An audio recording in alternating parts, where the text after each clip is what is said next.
que advertidos estáis. Bueno, fotografía de conflicto. A ver, en los Windows cómo va. Bueno, ¿qué es la fotografía de conflicto? La definición que se nos ha dado históricamente es la de la fotografía realizada en guerras abiertas, con líneas de frente, con bandos bien definidos y un interés mediático por parte de los grandes medios internacionales. Es decir, cuando uno viaja a zonas como pueden ser los Karen, la tribu de los Karen, entre Tailandia y Birmania, aunque vaya de frente y saque unas fotos de frente, no se le considera fotografía de guerra. ¿Por qué? No hay un interés mediático. Entonces, automáticamente, tus fotografías quedan relegadas a otro tipo de decir, no, es que es conflicto. Y digo, sí, es conflicto, pero también es una guerra. Entonces, hoy en día, cuando abrimos las páginas, lo primero que vemos es cuando hay una guerra mediática, como pueda ser ahora mismo Siria, podemos decir Siria, que es una guerra mediática, aunque no haya periodistas.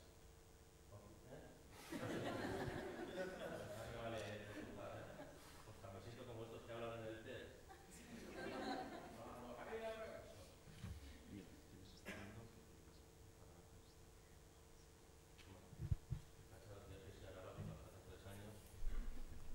Ayer, cuando fui al hotel, esto se lo dije a José Félix, cuando fui al hotel y dije, no, soy Andoni Berriochoa, pues yo me llamo Andoni Berriochoa, utilizo Andoni Luaki para firmar las fotografías y eso. Me dice, sí, tu habitación es la 801, y automáticamente dice, ¿agua caliente a qué hora hay? Y me miró así y me dice, todo el día. Estoy acostumbrado muchas veces a ir a un hotel, a una alberca y preguntar, ¿cuándo es cuando hay agua caliente? Pero claro, es una putada ir a un sitio de esos en invierno y de repente que te tomas y dices, hostia, agua fría. Entonces se me quedó la tía así y luego se lo comenté a José Félix y nos reíamos. Bueno, a ver si acierto. Es lo mismo lo que hablaba, es lo mismo conflicto que guerra. ¿Qué opináis? Venga, he hecho las preguntas, venga. Yo sé que aquí hay uno que ayer hizo unas preguntas muy interesantes. ¿Qué opinas? Voy a andar así, haciendo en plan papel de profesor cabrón, ¿eh? O sea, os voy a ir a pillar. Como alguno esté tomando demasiados apuntes, lo levanto. No. A ver, ¿es lo mismo fotografía de conflicto que fotografía de guerra?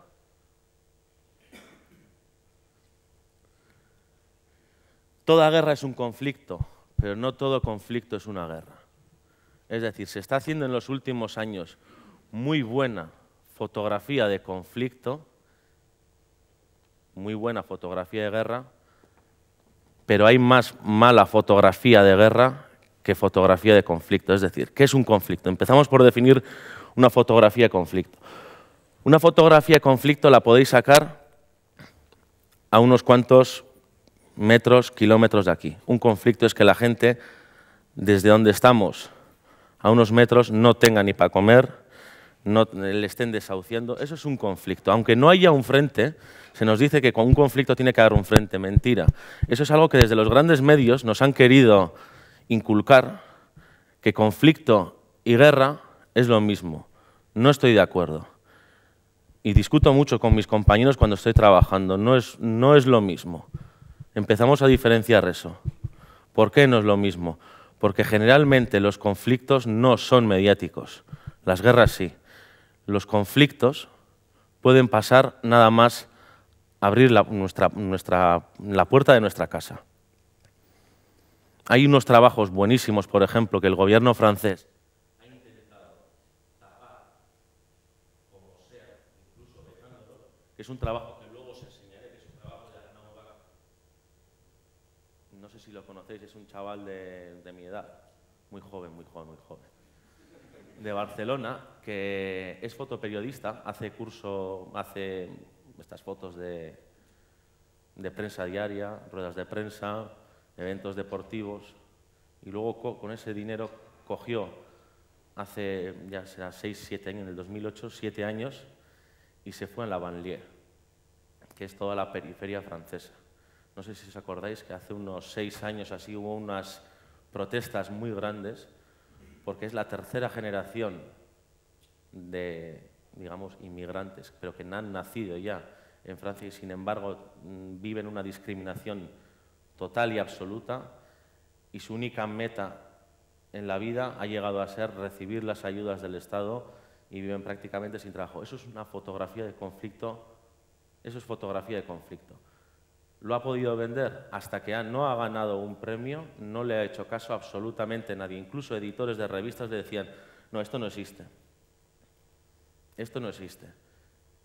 Y a mí me preguntó, si esto detrás o cerca de ahí hubiera un frente de guerra abierto con bombas y tiros, ¿me hubieran hecho más caso? Luego os lo enseñaré porque es un trabajo que ha invertido 5 años. 5 años que ha pasado un mes, 2 meses, 3 meses en cada año y ha establecido una relación con esas personas. Por ejemplo, otro ejemplo que os pondré. A mí me interesa mucho el Sáhara. ¿No? Hace 40 años en noviembre, el 5 de noviembre, será el 40 aniversario de la Marcha Verde. Hubo una guerra de frente abierto. Sigue habiendo un frente, un muro que atraviesa todo el desierto, pero de repente todo aquello que venga informativo del Sáhara no interesa. A los medios no les interesa. Entonces, hay que seguir hablando de eso, no hay que seguir hablando porque no venda, si venda, hablaremos de eso. Para mí, sí. Eso es un conflicto y generalmente a mí me suele gustar dar la definición de conflicto diciendo conflicto es todo aquello que un gobierno no quiere hablar.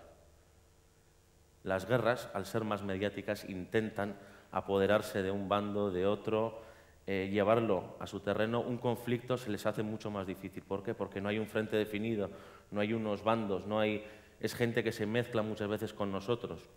Se le hace muy difícil a un gobierno. ¿Y quién paga a los medios de comunicación? ¿Quiénes están detrás de los medios de comunicación? No sé si habréis visto alguna vez en el Facebook, hay un mapa muy bueno en el que colaboró Unai Aranzadi, gran fotoperiodista, reportero, que luego haremos también un trabajo suyo.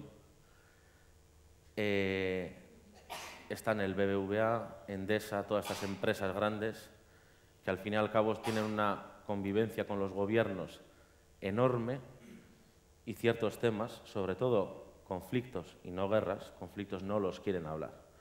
Es decir, cada vez que veáis una foto os animo, por favor, a distinguir, intentar distinguir si es un conflicto, es una guerra. Veréis muy pocas fotos de conflictos, aparte de los desahucios que gracias a Dios, gracias a trabajos como el de Olmo Rodríguez, sí han salido a la luz, pero porque lo hace de una manera muy alejada de lo que es el discurso del gobierno y el discurso de los grandes medios, sí lo ha conseguido.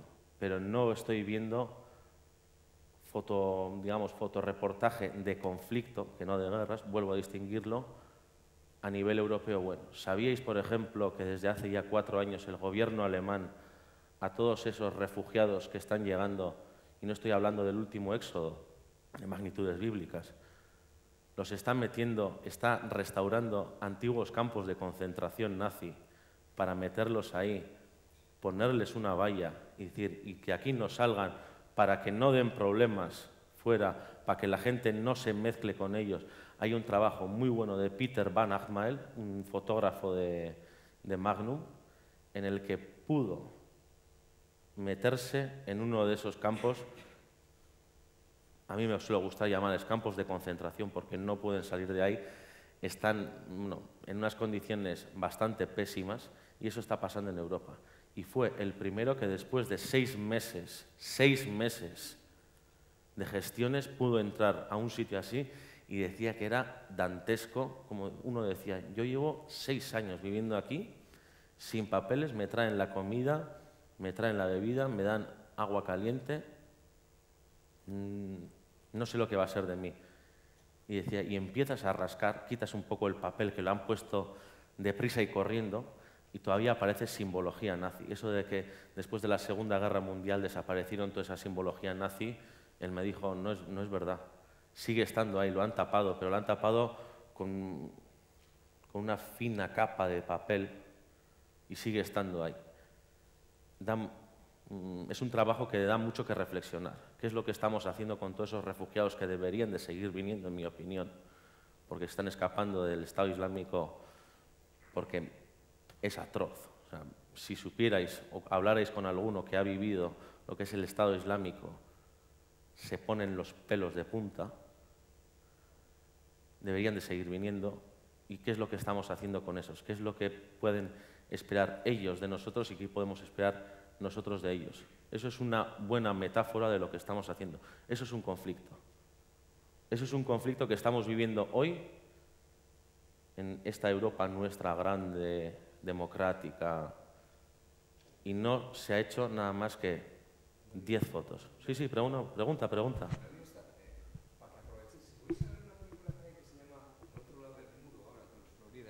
Porque es lo mismo, pero cuenta la vida de cómo acoge la RFA a refugiados de la RDA. Entonces, muestra, ¿no? Yo recomendaría, porque la historia que estás comentando, como ayer decía Esgurs, es lo mismo, ¿no? Los campos de refugiados son terribles. O sea, porque parece que es una cosa de una medida, pero esa película sí cuenta la historia de una Al otro lado del muro, sí, se llama. de una mujer de la RDA que huye. Entonces, bueno, es una paranoia, se ve la paranoia que tenían los de la RDA. Pero ¿cuál es la acogida, entre comillas? ¿No? Es claro, lo que estás describiendo. Muchas veces... Y es toda la película, y es agobiante. Bueno. No, en ese... No. Lo que estoy hablando es de acogida precisamente, y de refugiados de primer nivel que se escapaban, cruzaban el muro y tal. Y lo que estoy hablando es la película, ¿no? Porque es lo que está describiendo él. Entonces, sí, bueno, no estaba describiendo eso, estoy hablando de refugiados, un éxodo que está viniendo en masa y cómo lo estamos acogiendo. Pero es lo que te estoy diciendo. Imagínate en aquel tiempo que cualquiera que cruzaba el muro, pues con lo que tenemos del muro, era recibido. Y después la realidad. O sea, y recomendaría, porque imaginaros, es peor todavía, alemanes. Por ejemplo, pero eso es algo también...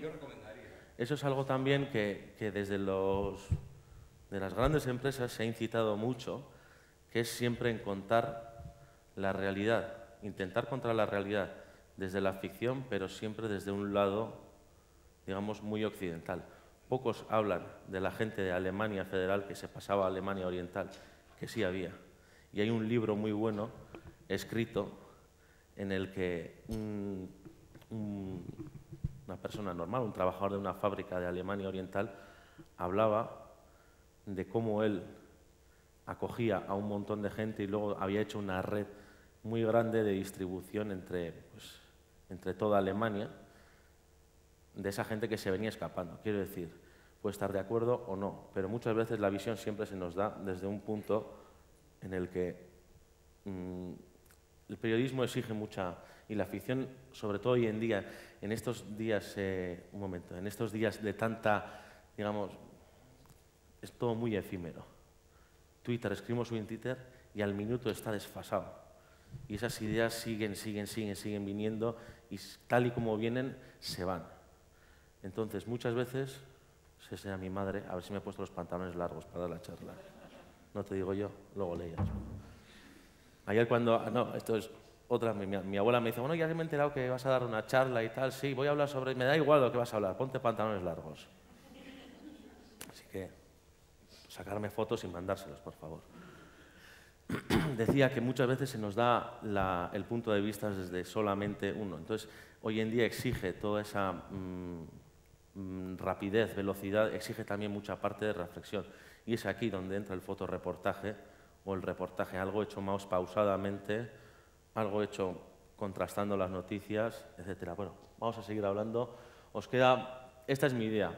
Si no estáis de acuerdo, levantar la mano y discutimos. Toda guerra es un conflicto, pero no todo conflicto es una guerra. Ahí había una pregunta.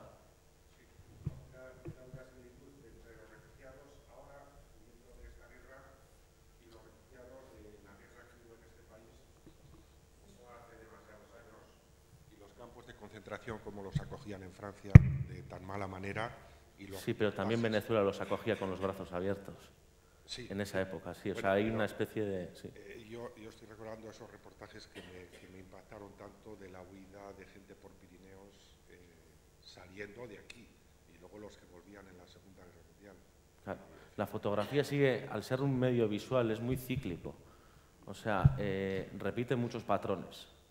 Y esos mismos patrones que veíamos como Jim Seymour sacaba las fotos de la gente que salía de Barcelona y se escapaba al lado francés, cerca de Perpiñán, como esos campos de concentración allí. Son imágenes que se están repitiendo.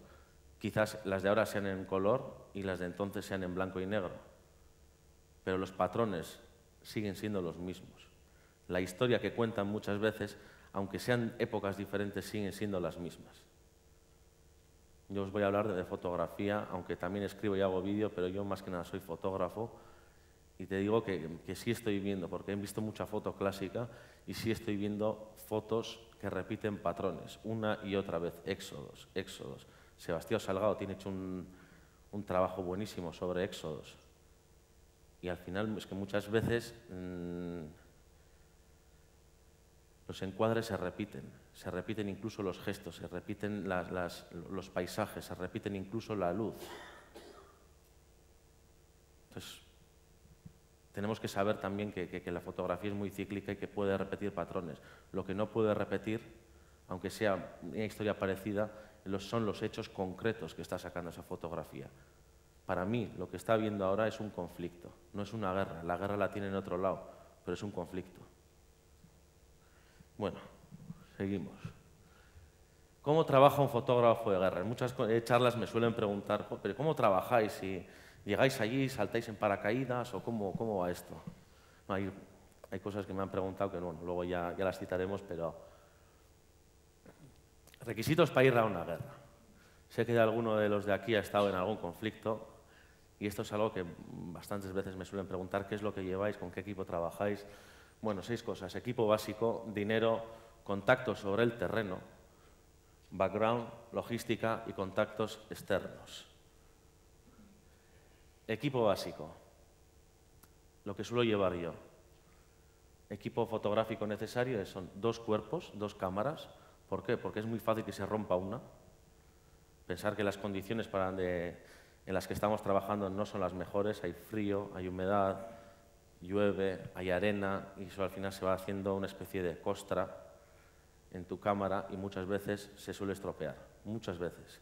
Aunque te digan, no, es un cuerpo sellado y en el anuncio Nikon o Olympus o todos estos te ponen una jarra echando, ¿lo veis? Aguanta. Mira, lo que no aguanta igual es un día haciendo eso, otro y otro y otro. Recomiendo siempre llevar 2 cámaras. 2 lentes, trabajo muy ligero, aunque lleve 2 cuerpos, llevo 2 lentes, nada más largo que 50 milímetros. De hecho, ahora también estoy trabajando con una Fuji, tengo una 28, 35 y 50. Y la 50 la tengo pues de adorno, la mayoría de las veces disparo con 35 milímetros. 4 tarjetas por cámara, las tarjetas también fallan. Cuando te ponen garantía de por vida, echaros a temblar, se estropean.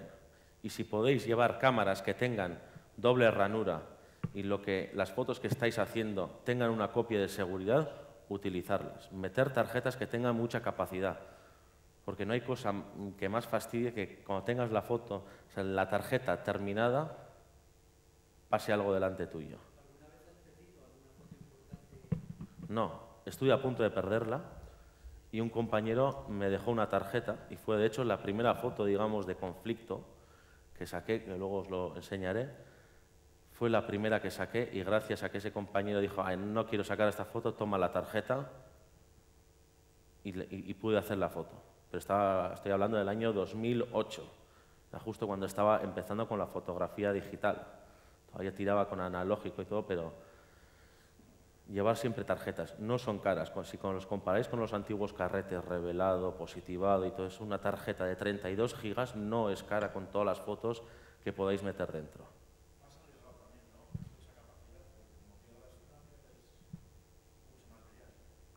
Hombre, pero si estás haciendo copia, estás haciendo una copia y al final... Y comprar tarjetas buenas. O sea, no compréis en las tarjetas en el chino diciendo, 32 gigas, 1 euro. ¿Y por qué? Si siempre me viene alguno diciendo, pues esta me ha costado 10 euros. En Ucrania nos llovió, heló, y la tarjeta del chino que le había costado 10 euros se le estropeó. Sin haber tocado agua ni nada, se le estropeó. Hay que ir haciendo copias. Pensar que antes se trabajaba con un carrete. Y si tú perdías porque te había caído en el agua o lo que sea, perdido estaba. La tecnología hoy en día nos da esa oportunidad de ir haciendo copias de seguridad según sacamos. Lexar, yo utilizo Lexar y Kingston y SanDisk. O sea, muchas veces si veo que una tarjeta ya tiene más de 3 años, no, me preguntaba a ver qué marca de tarjeta compro. Si veo que una tarjeta ya tiene más de 3 años, lo cambio.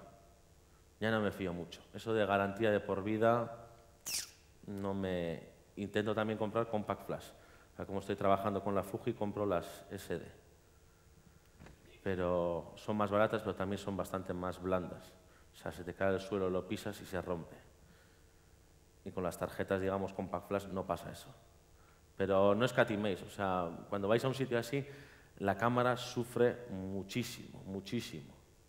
Incluso, aunque parezca tontería, pero en esos lugares la corriente no suele ser tan plana como aquí, digamos. No entiendo nada de electricidad, pero muchas veces suelen ir tirando de generadores, de baterías, o de repente estás enchufado tirando de la electricidad de lo que está generando un generador, vuelve la luz y hay un pico tan grande que he visto baterías reventar. Pero baterías de Nikon detrás, que son cacharros así. O sea, tener en cuenta también, aquí no lo he apuntado, pero siempre suelo llevar una regleta de esas que si hay un pico, ¡pah!, salta el fusible, pero no se me rompe la batería. Importante todos estos temas de seguridad del equipo, porque se rompen. Vuelvo a insistir, se rompe el equipo. Aunque nos lo pinte que son indestructibles, se rompen. Un día aguantarán 15 días de lluvia, de barro y de frío. Pensar que también los objetivos por dentro tienen aire. Y si hace mucho frío, ese aire se congela, se pega al cristal y diréis, bueno, pues lo guardo al bolsillo y empiezo a disparar con otro. Pero ese aire que estaba y esa humedad que se ha congelado luego crea condensación y te crea moho. Seguir a cuidar el material y coger material decente. 2 cargadores, ¿por qué? Porque también se estropean. Aquí se estropea todo. 2 cargadores de batería por cada, digamos, marca de cámara que tengáis. Y cables. O sea, al final parece como que son 4 cosas, pero eso al final en la mochila pesa. Pesa mucho. 2 baterías por cuerpo, porque se os puede terminar una y estamos en la misma situación que si se os termina la tarjeta, se termina la tarjeta y ya no podéis sacar más fotos, pues con la batería igual. Llevar tarjetas y lo más pegadas al cuerpo. ¿Por qué? Porque el calor extremo y el frío extremo debilitan la batería. O sea, yo siempre las meto en el bolsillo de aquí, aunque luego me dicen que es malo, pero los meto aquí. Bolsa para transporte, claro. Cogeros una mochila que sea cómoda. Yo llevo 7 años con esta, que la compré en el FNAC de Madrid por 50 euros, pero la gente me decía, no, cómprate una más grande, decía ya, pero con esto tengo movilidad, es barata, si se rompe o si se me pierde, sufro más por lo que tengo dentro que no por la propia mochila, porque cuando veo mochilas que valen 340 euros, a mí ya me duele, me duele. Equipo informático. Aquí empezamos en el eterno debate, ¿Apple o Windows? Windows, y os jodéis. ¿Por qué? Apple, como se os estropee en una zona de conflicto o de guerra, más en guerras que en conflictos, a ver quién es el listo que encuentra una pieza para reparar un Apple, a ver quién es el que encuentra un programa que sea necesario, como puede ser el Photoshop o el Lightroom, para el Apple. Caso que me pasó a mí. Estando en Alepo, le dejé la regleta a uno que necesitaba cargar toda la batería porque había estado 2 días fuera. Le dije, bueno, pues toma esto, porque como tú vas a utilizarlo durante 2-3 horas, a mí en 10 minutos esto se me carga. Bueno, pues esos 10 minutos me hizo el Apple ¡punk!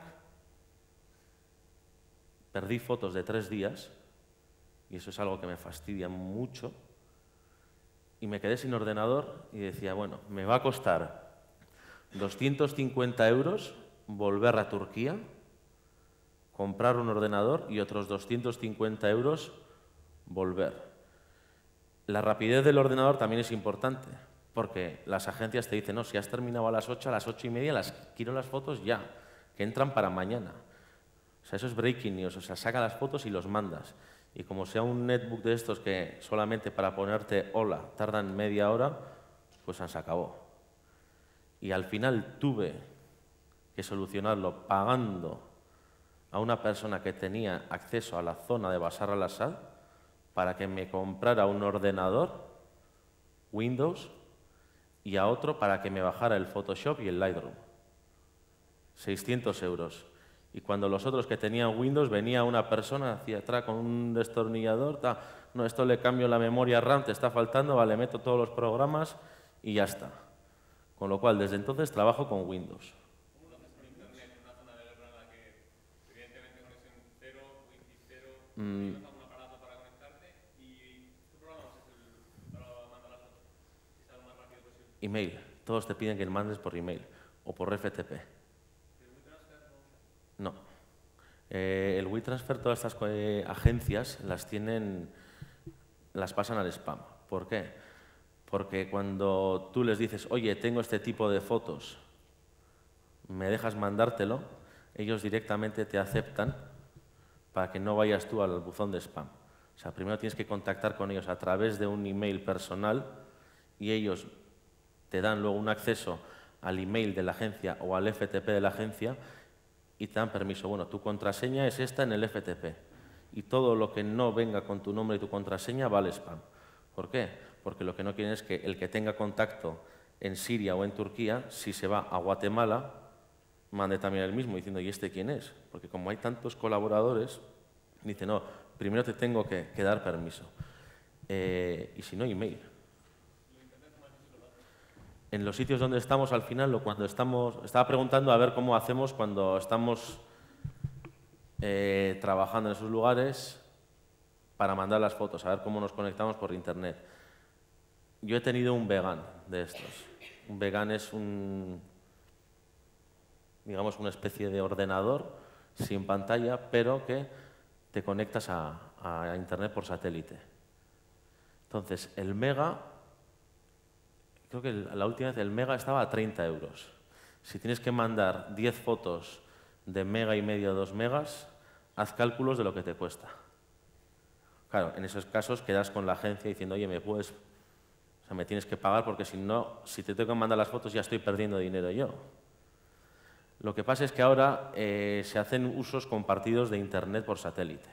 Es decir, cuando tú vas a un sitio y pagas por dormir allí, ellos te están asegurando una cuota mínima por lo menos de internet. Lo suficiente para mandar las fotos. Ni Skype, ni podrás ver algún email, en esos casos tienes que poner el Google como para ver HTML, o sea, para que las conexiones lentas te funcionen. Pero últimamente, ya desde Libia, estos suelen ser compartidos por satélite. Nos dicen que satélite es muy rápido y es mentira. Y no es seguro, porque todo lo que se manda por satélite está abierto. Y cualquiera con un poco de habilidad te puede ver la contraseña. A mí me ha pasado que me han quitado el dominio, me quitaron Facebook, me quitaron la tarjeta de crédito, absolutamente todo. Y ahora tengo la página web luwaki.net y antes lo tenía en luwaki.com. Claro, eso implica ya que andoni@luwaki.com ya no lo tenga yo. Entonces hay que tener cuidado. Y si utilizas Tor es un programa que se utiliza para conexiones seguras, es bastante más lento, con lo cual estás añadiendo al caballo malo el caballo cojo. Entonces, sí o sí, tienes que... Por ejemplo, en Ucrania ya las conexiones eran por cable, había ADSL, y era seguro, y sí podías utilizar Tor y mandabas las fotos, pero no, lo generalmente suele ser satélite. ¿Alguna otra pregunta?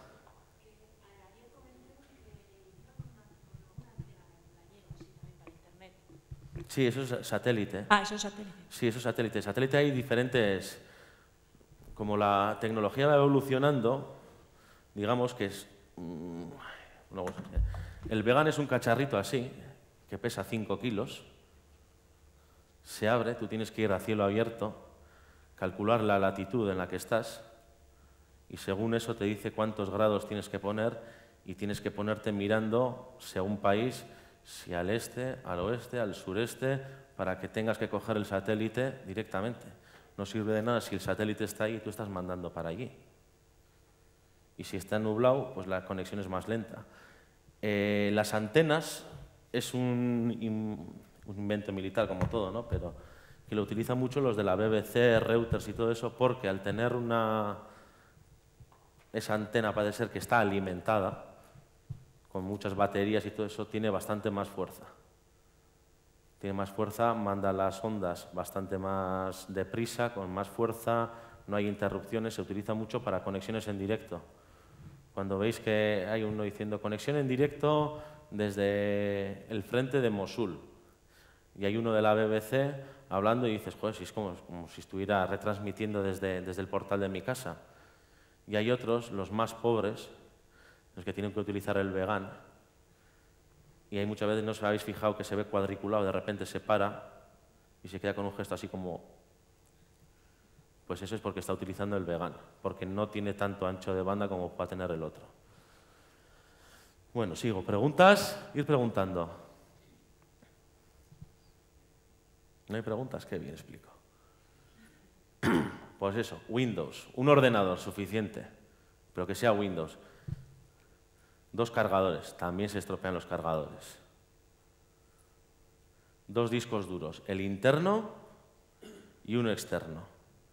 Los internos, con todos esos picos, se estropean muy fácilmente, muy fácilmente.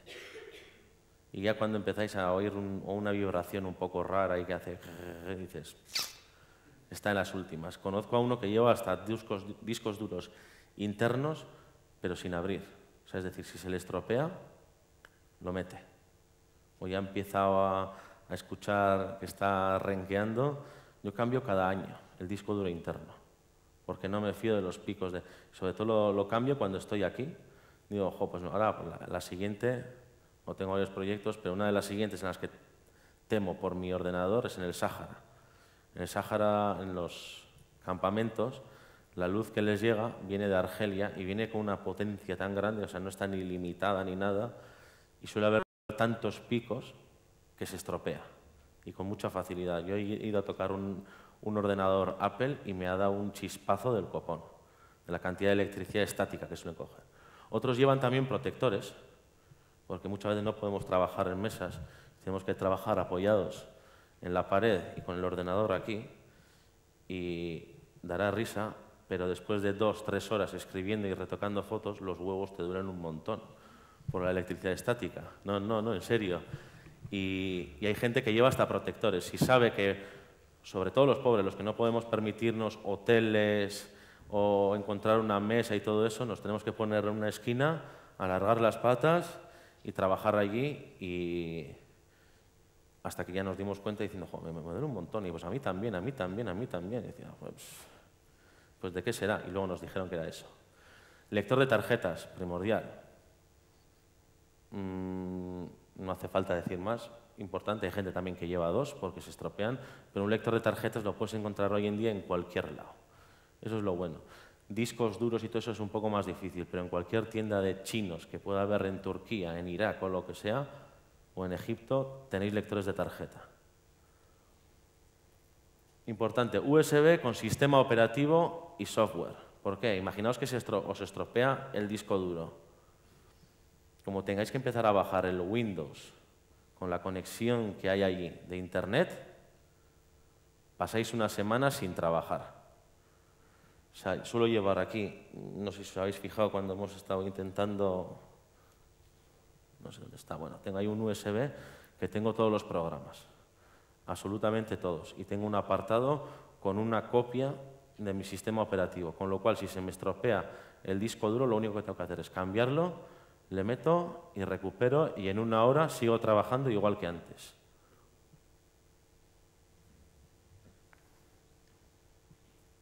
Equipo personal, ropa, por supuesto, no vamos a ir en pelotillas.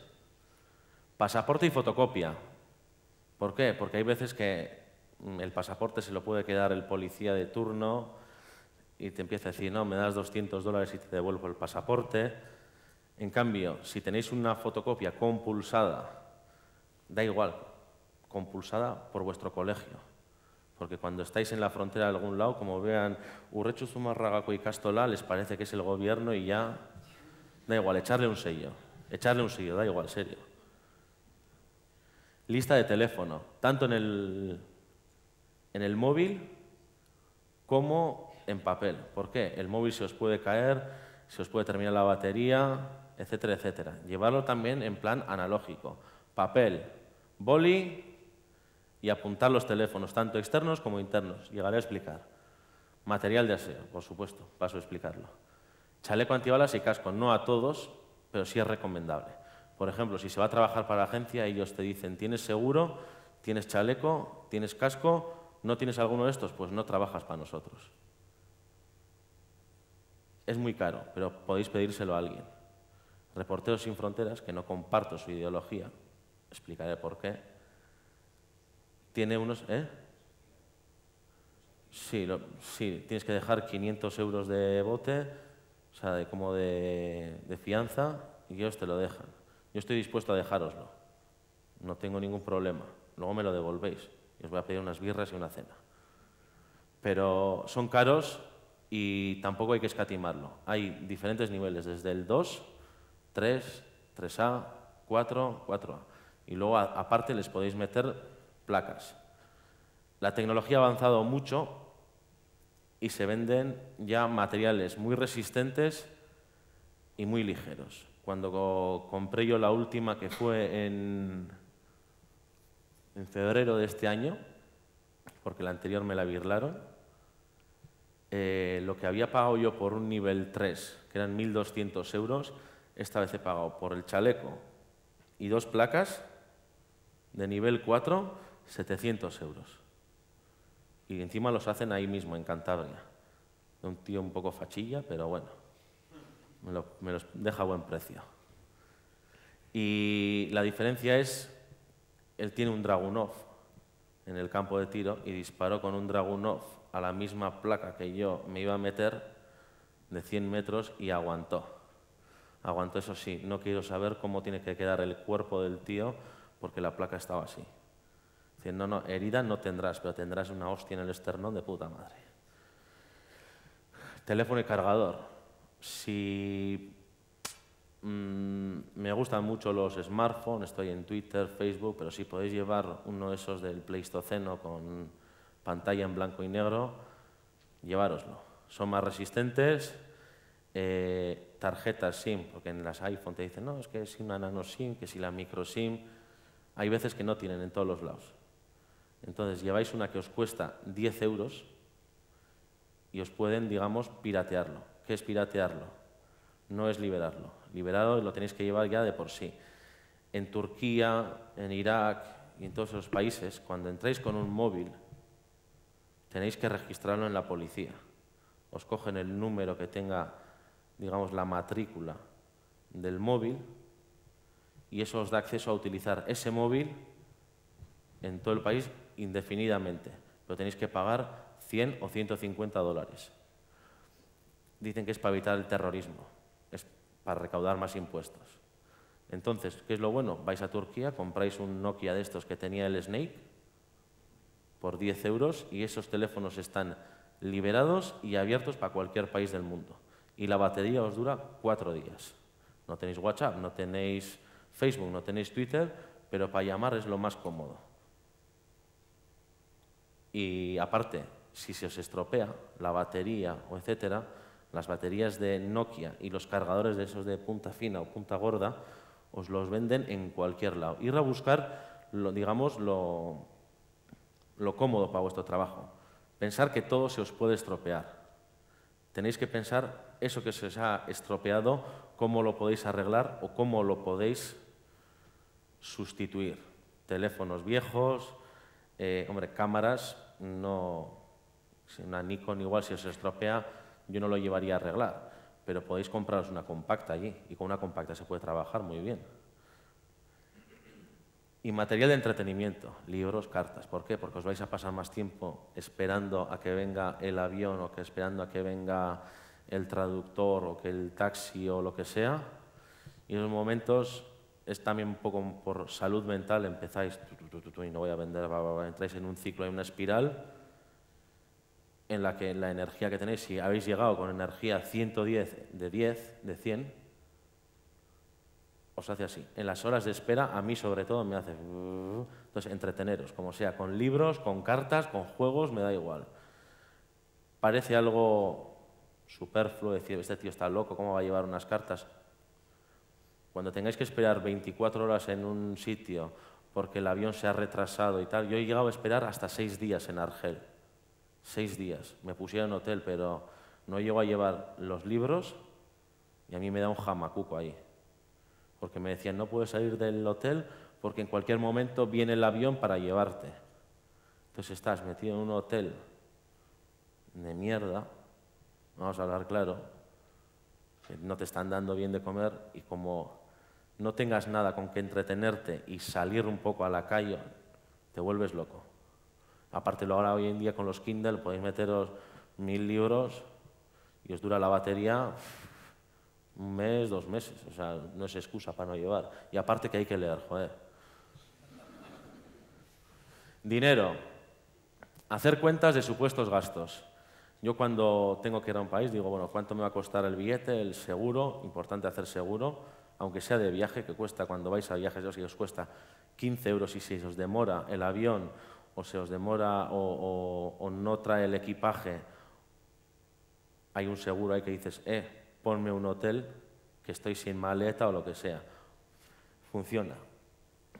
Tenéis que calcular 100 euros o 100 dólares por traductor y día.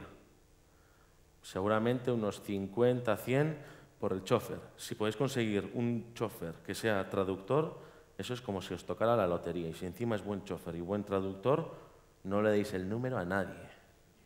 Para vosotros. Echando estos cálculos, luego dormir, comer, gastos imprevistos, como puede ser que se os estropea el material, etc. Y lo que tenéis que hacer es llevar el doble de lo que se espera gastar. Siempre hay un imprevisto más grande, siempre lo hay. O sea, si voy a gastar 2.500 euros, voy a llevar 4.000 o 5.000, si puedo ser. Y, por supuesto, todo el dinero se ha de llevar en billetes. Las tarjetas de crédito no valen. Le das una tarjeta de crédito en Mauritania a una persona y no sabe, hay sitios donde no saben ni lo que es. Hay que llevarlo todo en billetes. Hay formas de llevar una cantidad grande de billetes encima. Hay plantillas cartera, cinturones cartera, hueveras cartera, hay de todo. O sea, tenéis que llevarlo todo en billetes y a ser posible con la menor doblez que podáis. Porque cuando un billete está arrugado o lo que sea, el que te va a hacer el cambio sospecha. Aunque tenga la franja y todo eso, te dice, este es un billete viejo, si voy al banco no me lo van a querer. Con lo cual, ir al banco y decir, quiero los billetes, pero planchadicos. O sea, que sean nuevos. Contactos... ¿Eh?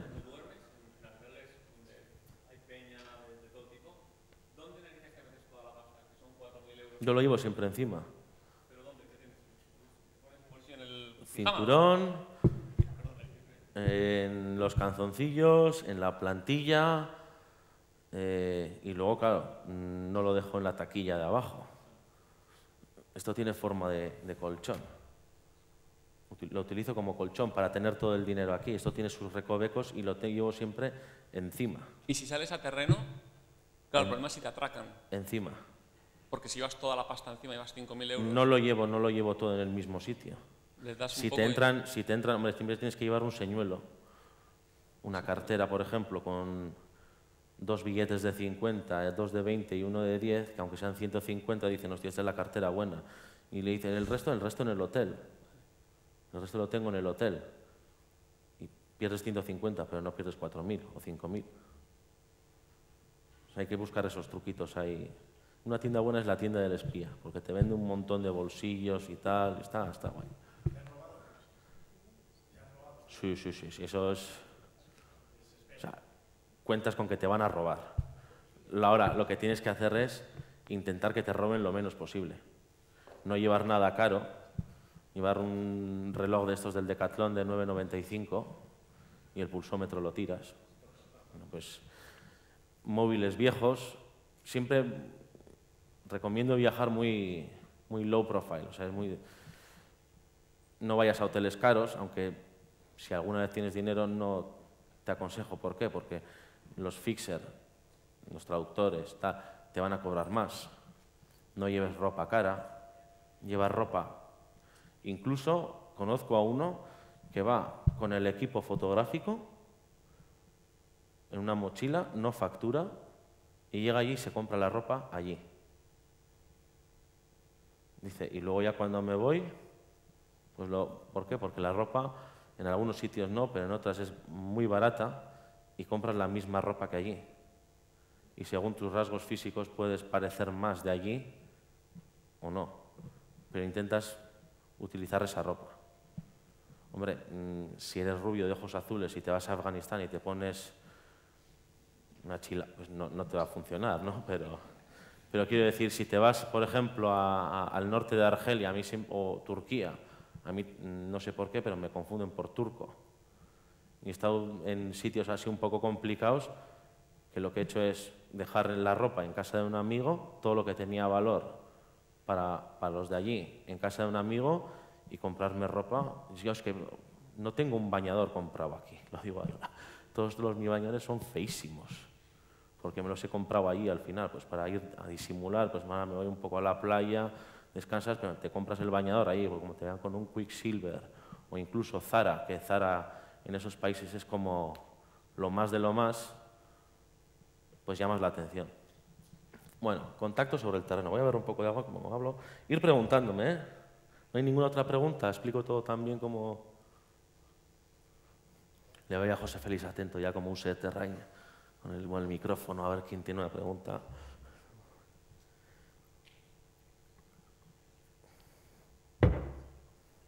Bueno.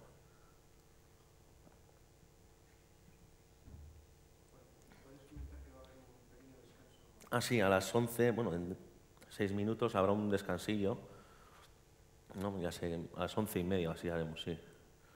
11:30, sí. De 11:30 a 12 menos cuarto haremos un pequeño descansillo y luego ya, bueno, termino con esto y ya os enseñaré trabajos que ha hecho gente. Empezamos un poco a discutir si fotografía de conflicto, guerra, cómo empezar, que ya sé que mucha gente de aquí, aunque no se atreva a decir, sí tiene curiosidad de cómo empezar en este mundo, aunque yo cuando pregunto quién quiere trabajar, todos hacéis así. Os vais agachando, y le voy a preguntar quién quiere trabajar o hacer algún reportaje fotográfico en zona de conflicto o de guerra. Que levante la mano. 1, 2, 3, joder, guay, 1, 2, 3, 4.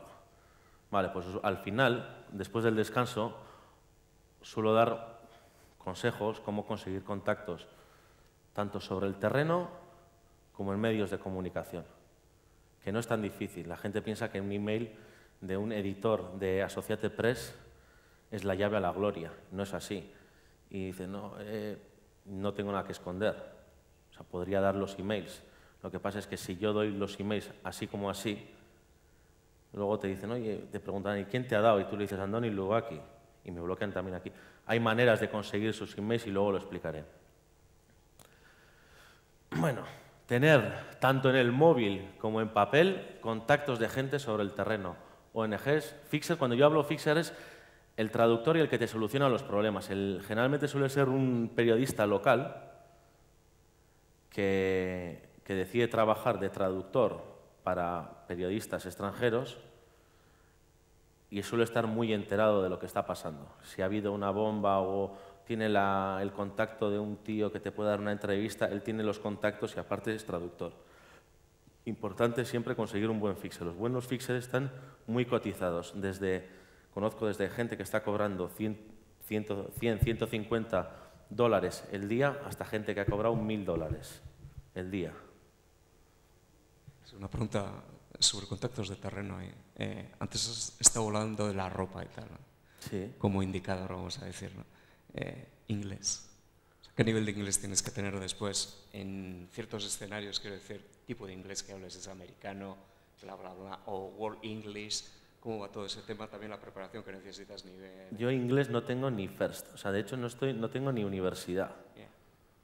Empiezo con esto, yo soy una víctima más del fracaso escolar de la ESO, aquí me tenéis. Pero el inglés que tengo, lo que he hecho es leer mucho, escuchar mucho e intentar mucho. Y no tengo igual un inglés como para poder escribir un artículo en profundidad, pero sí tengo un inglés y un francés como para hacer una entrevista, digamos, básica media. Porque cuando tengo que escribir un artículo o lo que sea, también tienes que pensar en a quién va dirigido eso. Y como te metas, por ejemplo, cuando voy al Sáhara, yo sé que si tengo que escribir un artículo del Sáhara, ahí saben hablar en castellano. El que me va a leer tiene más conciencia de lo que es el Sáhara y de lo que está sucediendo allí que lo que pueda tenerlo uno en Dinamarca, en Irlanda del Norte o en Canadá. Entonces, me muevo en ese ámbito, es decir, tengo que hacer una entrevista un poco más en profundidad. Lo que no puedo es hacerle una entrevista a uno de Al-Qaeda, yo le planteo las preguntas en inglés, él me dirá en árabe y luego ya lo traduciremos.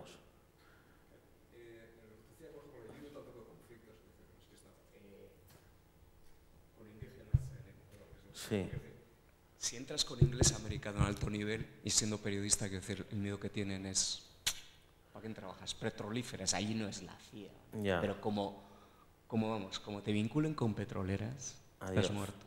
Entonces, eso es lo que quiero decir, porque en algunos sitios, dependiendo el tipo de inglés que hables, puede ser solucionarte problemas O generártelos. Entonces, por eso quiero decir, ¿no? En tu experiencia puede ser inglés, puede ser otro idioma, pero sobre todo con el inglés, porque, claro, periodista inglés americano, alto nivel... Pasa también con el árabe. Pensamos que el árabe es un idioma que se habla el mismo desde Marruecos hasta Pakistán. Esa es nuestra impresión, no de mente globalizada occidental, y cambia tanto de Marruecos al Sáhara y de Marruecos a Argelia que si intentas hablar en el árabe que tú has estudiado en Argelia, te puedes meter en un problema muy grande en el país vecino. Es decir, yo intenté, cuando fui a la guerra de Libia, intenté primero estar con los gadafistas. Era tan caro y mis movimientos estaban tan limitados que no fui. Y ya, admito, fui cuando estaba todo el pescado vendido a Misrata y quería saber, porque no se nos hablaba de rebeldes. Yo quería saber quiénes eran esos. Y en una de estas, a uno que pensaba que era, digamos, moderado dentro de del salafismo, que ya se iba viendo que iba a venir, le dije por un cigarro, Hak. Hak se suele decir en Argelia y en Hassanía, que es coge. Y él me dijo, como vuelvas a decir eso, te corto el cuello aquí, porque eso lo dicen los argelinos y los argelinos están ayudando a Gaddafi. De aquí en adelante di Hud a chicos o Hudi a chicas, y a chicas no les hables. Fíjate cómo cambia. Si vas con un inglés, digamos, americano, tal... Sí. Te puedes... Pero generalmente los de la BBC llevan 4 escoltas, un traductor, el otro fixer y 2 choferes. Trabajan así. Bueno, vamos a hacer un descansillo, que si no me pongo a hablar, luego ya lo dejo ahí en background.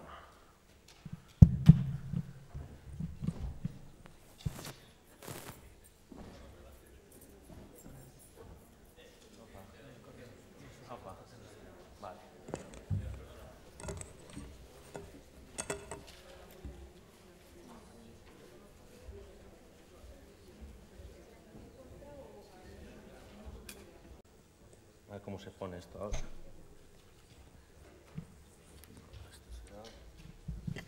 Sí,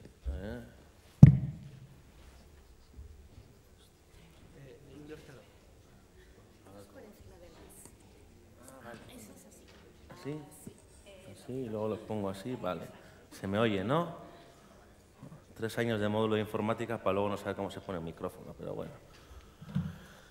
Decía, seguir haciendo preguntas. Es libre, respondo a casi todas, excepto los temas personales. Background. Es algo que hoy en día se está echando mucho de menos, que es el background que hace que tú, cuando vayas a viajar, conozcas mínimamente el país, su historia, quiénes están, quiénes no están. Por ejemplo, no me hubiera pasado si hubiera tenido un background de los diferentes tipos de lenguajes árabes que hay entre Argelia y Libia. Si me hubiera informado en ese aspecto, pues no hubiera tenido ese problema. Importante también. Hay que ir informado tanto de los aspectos históricos como de los últimos acontecimientos. Siempre recomiendo leer también literatura, un poco de ficción de aquella zona a la que se va a viajar, porque te da una perspectiva bastante más humana y bastante más, digamos, de andar por la calle que la que te puede dar una crónica o una nota de prensa. La calidad de nuestro trabajo es directamente proporcional al background llevado y conseguido. Muchas veces a los fotoperiodistas se nos acusa de ser paracaidistas, es decir, vamos ahí, decimos, como hay frente, ya voy, saco las fotos de frente y no sé ni quién tengo delante, ni quién no lo tengo. Informaros, vuelvo a decir, las crónicas y las fotos se nota mucho quién ha ido con un background, quién ha ido bien preparado, tema histórico, tema de los últimos acontecimientos, se nota mucho quién escribe sobre ciertas tribus o ciertos batallones que pueda haber trabajando, hoy en día ya no, pero en Siria nadie hablaba de los yihadistas que entraban, como podían ser los yihadistas de Ansar al-Sunna antiguos, ¿no? Digamos, la célula de la que luego salió Al-Qaeda. Muy pocos hablaban de eso, lo hizo Javier Espinosa, y lo hizo bien porque sabía quiénes eran Ansar al-Sunna, sabía cuáles eran su ideología, había entrevistado y estaba viendo lo que estaba pasando ahí mismo delante suyo con mucho conocimiento. Leer, logística, tener tanto maneras de entrar como de salir. Parece tontería, lo vuelvo a decir, pero es tan importante entrar como salir, tener vías de escape. Hay veces que uno entra, dice, no, el camino está libre, le paga un chofer para que le lleve del punto A al punto B, dice, yo me quiero trabajar en el punto B. De repente cierran, hay un cerco y ¿cómo sales? Tenemos una herramienta que es muy buena que se llama Google Maps y podéis ver, si le dais al esto de satélite, cómo ver la Tierra, en las zonas en las que vas a trabajar, ponerlos con chinchetas, donde están, según lo que os hayan dicho, el otro bando, de los que, porque tú en una guerra de hoy en día es muy difícil trabajar haciendo información en los dos bandos. Es muy, muy difícil. Hay muy pocas en las que uno pueda trabajar en los dos bandos. Informaros mucho dónde estáis, cómo podéis salir y no tengáis solamente el contacto de un chofer. Si podéis tener algún líder de un batallón o lo que sea y le dices, oye, voy a ir aquí o voy a ir con estos hombres tuyos o lo que sea, luego ¿cómo puedo volver? ¿Cómo puedo volver una vez que estoy dentro? O igual te puede decir, no, a las 7 este batallón mío se va a retirar porque entra el siguiente. Apuntarlo todo eso, importante. Dime, dime.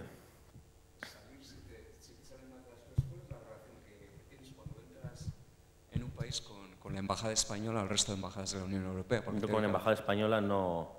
Quiero decir, en casos de, por ejemplo, el secuestro, cuando se producen secuestros de 3 periodistas, porque sí, teóricamente entran lo que son los servicios exteriores si te enrolas cuando entras. De hecho, cualquiera que vayamos a hacer trabajo, teóricamente tienes que contactar la embajada o el consulado. Te meten en una lista de expatriados y estás con... La embajada lo que va a querer es que tú no vayas. Ya, pero porque le pueden dar muchos problemas y todo eso. Pero en seguridad, quiero decir, porque al final, en el peor de los casos, te tiene que sacar el gobierno. No, no te saca. Solamente en casos en las que le pueda perjudicar su imagen, interfiere. Sí, pero, por ejemplo, voy al extremo, secuestro. O sea, te secuestra, ¿qué es lo que ha pasado? Estás ahí, entras en medios de comunicación, 3 periodistas, me da igual, porque puede ser... En la Unión Europea, teóricamente, si no quieres ir a la embajada española, también te da cobertura a Francia. En la francesa, portuguesa, entonces, sí. Quiero decir, porque también yo, a gente, alumnos míos, cuando van, le digo, oye, vete a cualquiera porque es más efectivo, yo, o sea, mi opinión. Pero quiero decir, ¿soléis hacer eso o es low profile? Muy low profile, o sea, cuando yo entro a un sitio, o sea, ni siquiera pongo en Twitter ni en Facebook a dónde voy a ir, lo saben. Mis padres intento que no se enteren. Les digo, me voy y le dejo a mi hermano y a un compañero. Mi hermano para que tenga una conexión con la familia y mi compañero, que en esos momentos no estará donde estoy yo, pero que pueda tener contacto si me pasa algo, tiene maneras de localizar a alguno que haya estado conmigo, etc. Embajada Española, yo nunca he avisado, absolutamente nunca. Sí se han puesto en contacto conmigo, muy criticable, como lo quisieron hacer, pero yo nunca me pongo en contacto con ellos, porque al final siempre te van a... Incluso conozco a compañeros que han avisado diciendo que iban a entrar en Siria y les ha aparecido uno en la frontera diciendo no vais a entrar, darme los pasaportes. ¿Y por qué no? No, porque nos podéis meter en un problema muy grande, tal, darme los pasaportes que no entráis. Y al final tuvieron que entrar sin pasaporte y entrar en Siria y salir a Turquía sin pasaporte, con lo cual tuvieron que pagar $2000. Y ya cuando estaban detenidos les vino el de la embajada diciendo aquí tenéis los pasaportes, venga a casa. Los gobiernos funcionan por su propio interés, no funcionan por el interés del pueblo. Entonces, al final, todo lo que les pueda perjudicar, si hay un secuestro o lo que sea, lo que intentan es, lo que decíamos ayer, un punto muy corto. O sea, miran para 4 años, que no me perjudique esto que está haciendo. Claro, ellos no se quieren meter en un marrón. Aparte, si vas a informar de algo que a ellos no les gusta que se informe, te van a poner todas las pegas del mundo y más. Contactos externos. Seguridad, lo que decía ahora. Familia, un encargado, embajada. Apuntar los números de la embajada también. Yo nunca he tirado de embajada. Sí se han puesto en contacto conmigo, pero si te pasa algo, es decir, si se te... Imaginaos, te roban el pasaporte y claro, una fotocopia a la hora de coger un avión no te va a servir. Pero entonces es cuando podrías ir a la embajada y decir, oye, tengo aquí la fotocopia compulsada por mi escuela de la niñez. Así que, ¿me podéis hacer otro pasaporte, por favor? Y ellos mismos te cogen la huella dactilar y te lo hacen al momento. Otra cosa importante, no sé si alguno hay que trabaja en la policía haciendo DNIs, ¿no? ¿No? Vale, lo digo entonces. Es bueno tener un carnet de prensa. ¿Cuántas veces habéis ido a renovar el DNI y el pasaporte? Habéis pedido vez por internet, ahora en agosto, imaginaos que vais a casa, pedís y os dicen, en enero del 2016. Y dices, ¿y mientras qué hago? Pues es bueno tener un carnet de prensa, porque sin pedir vez vas allí y dices, mañana cojo un avión y me tengo que ir, hazme un pasaporte ya. Y te lo hacen en 5 minutos. Y no tienes que pedir absolutamente ni vez ni nada. Incluso es bueno para decir, entrar al concierto, es decir, soy de prensa, tengo que sacar unas fotos, me han mandado, tal, y aprovecháis. Y veis conciertos así de gratis. O incluso pinchopotes.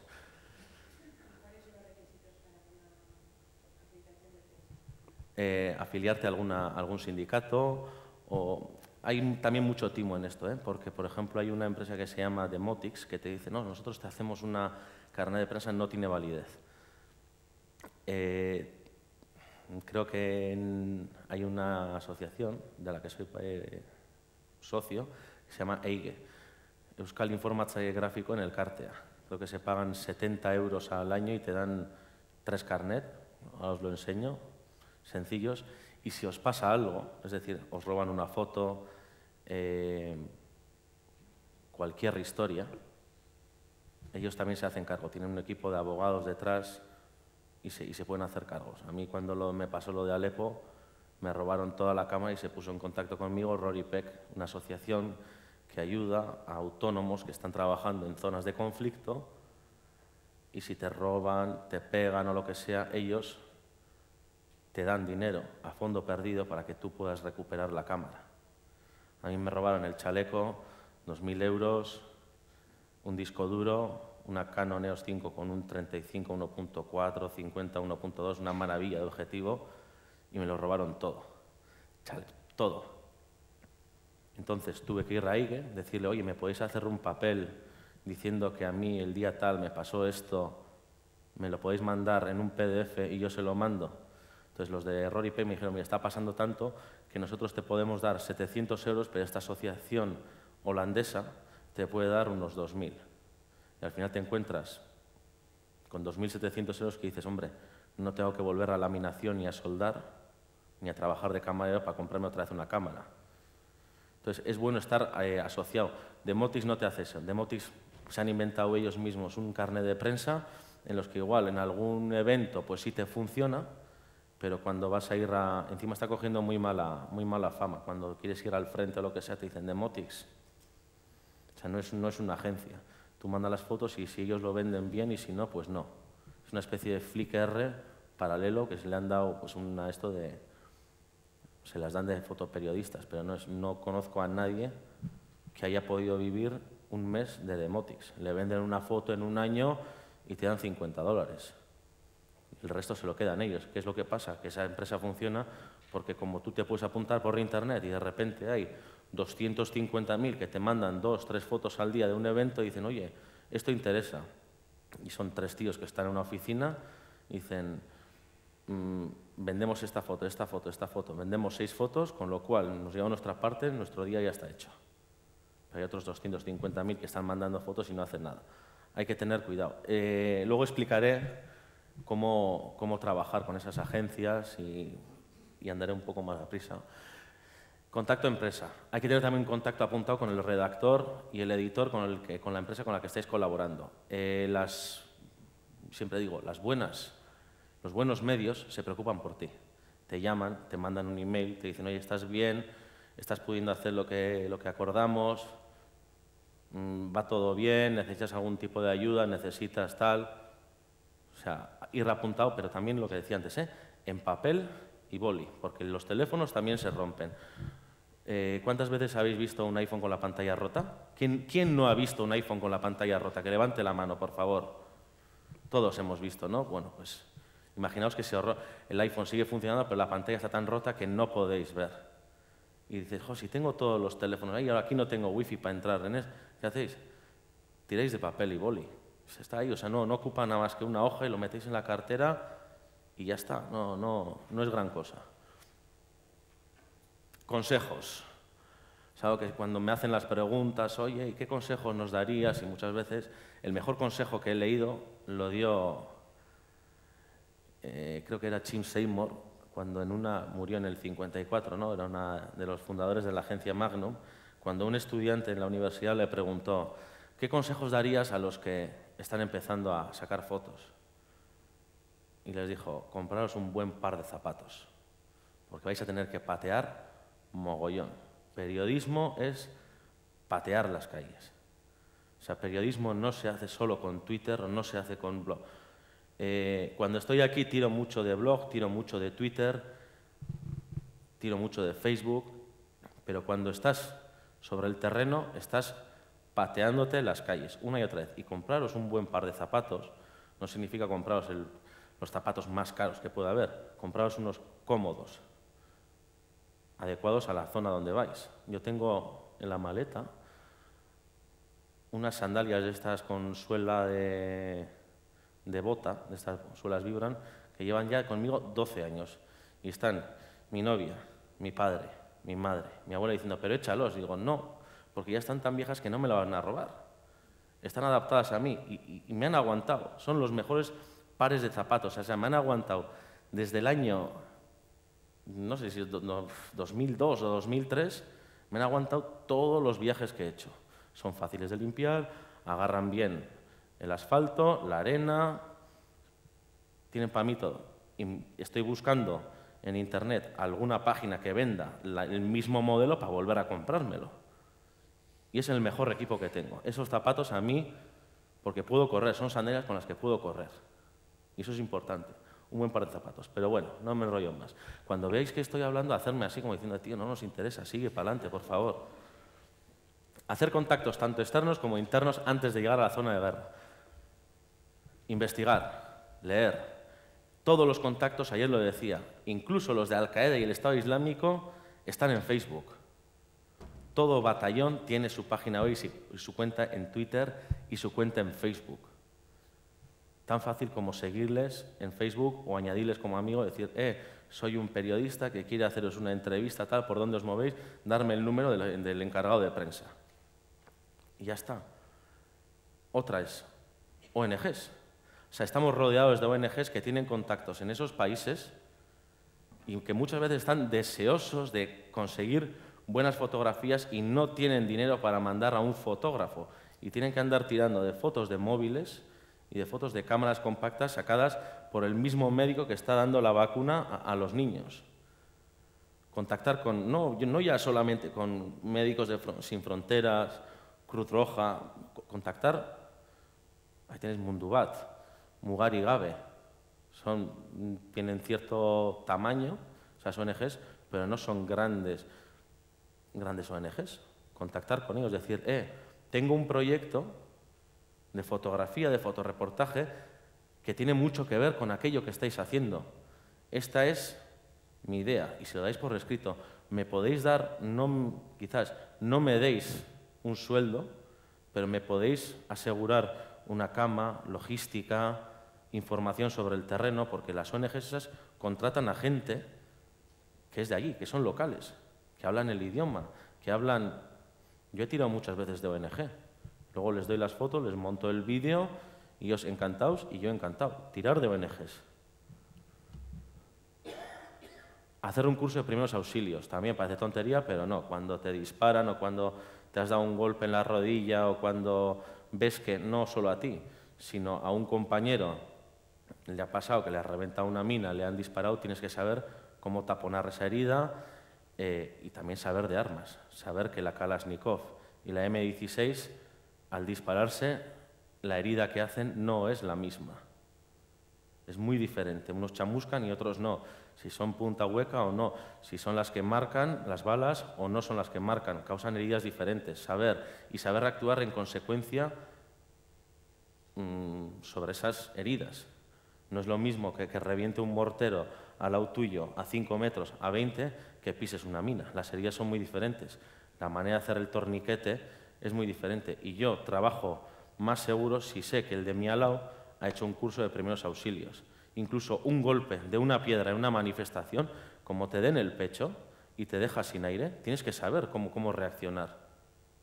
O sea, generalmente uno que no tendría primeros auxilios le empezaría a dar golpes en la espalda, pues es lo último que hay que hacer. Es mejor cogerle, meterle el dedo en el esternón y ¡pac! Y tirarle para arriba. O saber cómo hacer el boca a boca en un momento.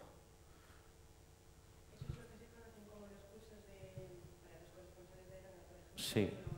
Pero esos cursos, por ejemplo, para los freelance son muy caros. Bueno, yo he estado en Londres estudiando un máster allí y todos los medios de comunicación internacionales te decían que a los freelance generalmente no te Hay compraban becas. si no tenías un curso. Hay becas, tú presentas un fotoreportaje que hayas hecho tú a Rory Peck y ellos unas 2 o 3 veces al año suelen convocar cursos, que el curso es carísimo, porque no solo te enseñan los primeros auxilios, te enseñan cómo reaccionar cuando estás en un fuego cruzado, cuando vas en convoy y el primer coche salta por los aires, o cuando hay un bombardeo con aviones, con helicópteros o morteros. Te enseñan todas esas cosas, es muy importante. Yo lo he hecho. Y yo lo hice con una beca. Mandé un fotoreportaje y me dijeron, sí, venga, te aceptamos y te vas a Turquía. Yo me fui a Turquía. Otros este año creo que se han ido a Kenia. Entonces, el billete te lo gestionan ellos y pagas la mitad. Con lo cual, por 400 euros, 400, 500 euros, te estás haciendo un curso de una semana que no solo te está enseñando primeros auxilios, te está enseñando supervivencia. ¿Sabrías cómo filtrar agua con un calcetín y un trozo de carbón? Pues te enseñan ahí. Y luego, siempre que estás trabajando sobre el terreno, los que están combatiendo, los médicos y todo eso, saben muchísimo más de lo que te puedan enseñar esos cursos sobre la supervivencia en esas zonas.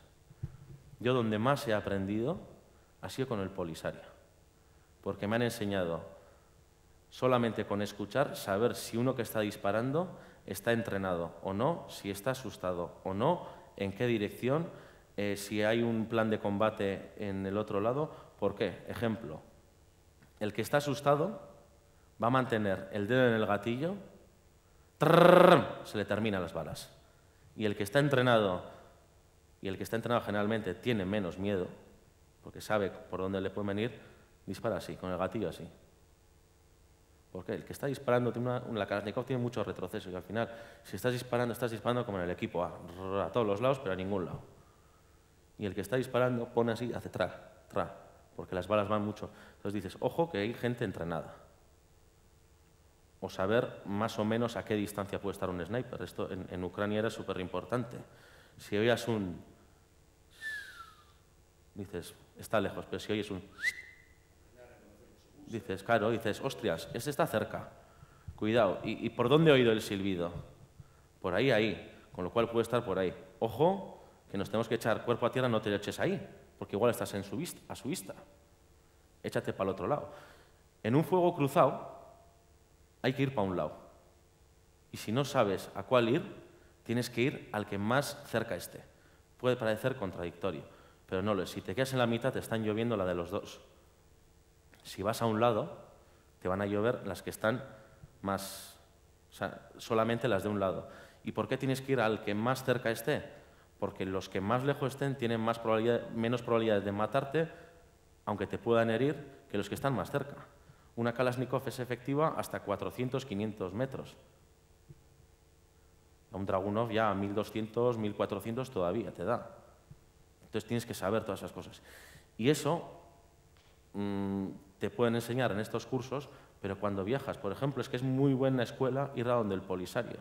Te enseñan cómo conseguir agua, desde cómo matar una cabra, que parece una tontería, pero no lo es. Dice, tengo una cabra, no tengo que comer, la cabra está viva,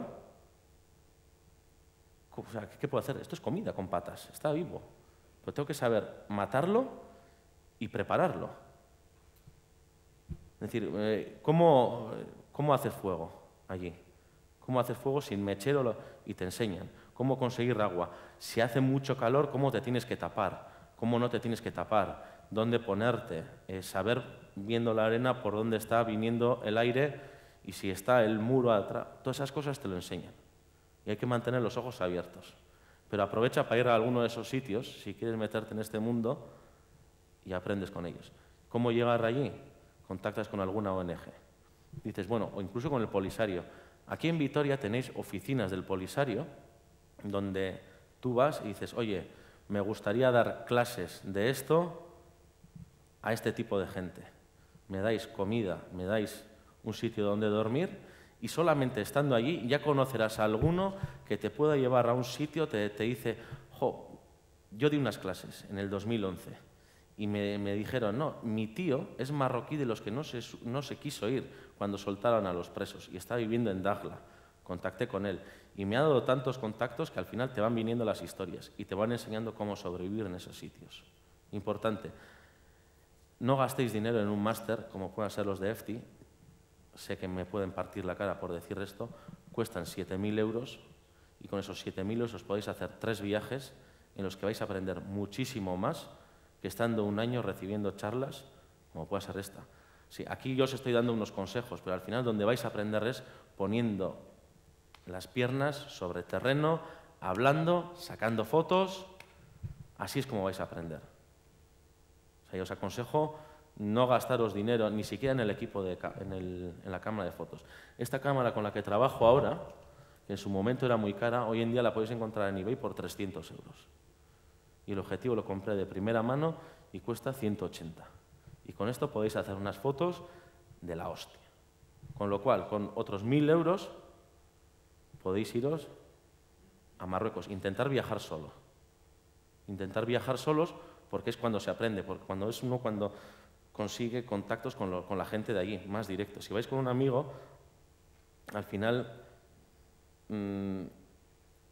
quiero decir, estableces una relación con él y lo otro lo apartas. A zonas de guerra sí hay que ir con alguien. ¿Por qué? Y con alguien que conozcas bien. ¿Por qué? Porque es al final el que te puede salvar el culo. Pero si quieres hacer un fotoreportaje, te aconsejo que vayas solo. Eso sola. ¿Hay alguna pregunta por ahí? Es una Fuji X Pro. Pasarla por ahí. La compré de segunda mano y me costó hace 2 años 450 euros. Es una cámara muy diferente, no es como la Nikon, en las que te puedes sacar 16, o sea, 10 fotos por segundo, pesa mucho, o sea, pero está sellada, con lo cual te aguanta un poco más y es muy robusta, y doy fe de que es muy robusta. Ocupa muy poco y saca muy poco ruido. Perfecta, para mí es perfecta. ¿Había otra pregunta? Sí, a la hora de ir sola, ser mujer puede suponer un problema. Sí, según a qué sitio sí, pero también tenéis una baza. Para hacer reportajes sobre mujeres, que a mí me interesan mucho, tenéis mucho mejor acceso que los hombres. Hay mucho reportaje que hacer y ha hecho un trabajo buenísimo Mónica Bernabé, que colabora para El Mundo, sobre mujeres afganas. Ha hecho unos curros que siendo hombre no podría haber tenido acceso. Jugaros esa baza. Sois mujeres, no os retraéis diciendo, no, es que soy mujer y viajar sola. Lindsay Addario viaja sola siempre, pero juega sus bazas de mujer. Juega diciendo, sois mucho más inteligentes que los hombres, tenéis mucha más mano izquierda. Jugar con eso, jugar mucho con eso y conseguís muy buenos trabajos. Sí, pero Mónica Bernabé fue con Gervasio Sánchez. No. Mónica Bernabé se ha pasado 8 años viviendo. Sí, pero me refiero que el reportaje sobre mujeres en Afganistán... Sí, pero gracias lo a hizo- Mónica Bernabé. Sí, y eso lo dijo Gervasio cuando vino aquí a Vitoria. Pero bueno, que fueron los dos. Sí, ha estado... Sí, ese reportaje, pero tiene otros reportajes de parturientas en Afganistán, mujeres quemadas, mujeres que han sido violadas, mujeres enganchadas a la heroína, mujeres que han tenido que vender a sus niños. O sea, 1000 historias sobre mujeres que siendo hombre, primero es porque no te enseñan la cara, por miedo y por vergüenza. Y ha jugado muy bien esas bazas. Ese trabajo, yo conozco a los dos, y Gervasio a mí también me ha dicho, yo ese trabajo me he puesto delante de ellas porque Mónica Bernabé me lo ha dejado a huevo. Si no hubiera sido por Mónica, él no hubiera hecho ese trabajo. O le hubiera costado muchísimo más y no hubiera tenido la calidad que ha tenido. Entonces, ahí primordial era que Mónica Bernabé era mujer y ha sabido jugar sus bazas y su experiencia. Se ha pasado 8 años viviendo allí. Hay miles de trabajos que hacer en el tema de la mujer. A mí me interesa mucho y a los fotógrafos en general, hay veces que nos da envidia por el acceso que tenéis. En serio, hay un trabajo de Kim Manresa sobre la ablación, muy bueno, que es una persona que se compra una cámara por 30 euros analógica y luego cuando se va a marchar del país los regala, o sea, no le da ninguna importancia al equipo, y ha hecho un trabajo sobre la ablación muy bueno. ¿Pero por qué? Porque gracias a una mujer que trabajaba en una ONG local. Él mismo dice, sin el apoyo de esa mujer yo no podría haber hecho eso. O sea, hay miles de historias, miles y miles de historias que tienen que salir. Y utilizar, por favor, vuestra visión y vuestra manera de ver y vuestra manera de trabajar. O sea, hay veces que ves la foto y dices, la ha hecho una mujer. O sea, simplemente por el gesto y por el ángulo que ha cogido la foto. Y necesitamos esos trabajos. Hola, mira. Hola. Bueno, estoy un poco nerviosa. No, hombre, no te pongas nerviosa, no hombre. sé, y he llegado tarde por problemas de trabajo y yo soy musulmana tolerante, soy del Frente Polisario. Y ya que entraste el tema de la mujer, quería aconsejar a las chicas que fueran allá que Claro. para pasar desapercibidas hay que cubrirse el pelo, primeramente, y segundo, llevar ropa holgada. Claro. Y pasas absolutamente desapercibida como si fueras una de ellas. Claro, Entonces, si vas con camiseta, con pantalones cortos, estás ya llamando la atención en un mundo que es Eso muy... cada uno jugará sus bazas, pero Sí. creo que también no mimetizarse, sino ponerse al mismo nivel del que vas a sacar la foto. Por desgracia. Sin empatía no hay fotografía y tú tienes que Sí, empatizar con aquel empatizar con que el vas otro. a sacar la foto. Sí, eso para pasar desapercibidas y como nosotros cuando vinimos aquí tenemos que integrarse, ¿verdad? Sí. Entonces las chicas de aquí allá pasarían desapercibidas. Eso ya no me voy a completamente. meter si se tienen que cubrir No, el no. pelo. No, ya lo sé. Pero- O sea, porque es algo que yo creo que deberíamos de dejarlo en sus maneras de empatizar con una persona y llegar a una persona o a un sujeto. Hay muchísimas. Entonces, una puede ir también con el... Que no estoy hablando de temas religiosos y tal. No, no, estoy ni yo hablando tampoco. desde el tema... Ni yo tampoco. Hombre, si yo, por ejemplo, no me pondría una camiseta con una bandera de Estados Unidos al entrar en Donetsk. No, Ya, claro, pero quiero decir que hay pero- maneras que también tu vestimenta marca mucho Sí, la manera en la que me te estás- acercas a una persona. Estamos comparando dos zonas muy distintas. Claro, Un sí, sí, problema sí. de conflicto que van por el occidental, van por el que se sale de los límites. Entonces, para no salir de los límites, yo creo que una forma de pasar desapercibida es intentar vestir como visten ahí. Y puedes pasar, aparte de eso, salir vivo. Sí, Ese es hombre, el problema, que no te antes- secuestren ni que... eso. Y mi pregunta principal era saber la confianza que tenemos que tener nosotros con los medios de comunicación. muy buena Porque pregunta. la guerra de Siria no se sabe de dónde viene, quiénes son chicos jóvenes que están estudiando aquí, que viven bien y de repente están cogiendo un rifle y luchando. ¿Qué es lo que hay detrás de eso? ¿Y qué es lo que nos transmiten los medios de comunicación? Porque yo por lo menos que no soy de prensa, Sí, soy sí. de a pie, y no entiendo qué es esto. Unos medios de comunicación dicen una cosa, otros medios de comunicación dicen otra, y quería saber la fiabilidad que tenemos que tener a los medios de comunicación, si están respondiendo a los intereses de unos o de otros, o están transmitiendo la realidad como es. Simplemente. Muy buena pregunta. Llegados a este punto, me gustaría decir que no me fío solamente. Decir, bueno, si es el Gara, me puedo fiar hasta aquí, si es el Berria, me puedo fiar hasta aquí, si es La Razón, me fío hasta aquí. Yo me fijo en las firmas. ¿Quién ha escrito eso? ¿Quién ha escrito el reportaje que estoy escribiendo y que estoy leyendo?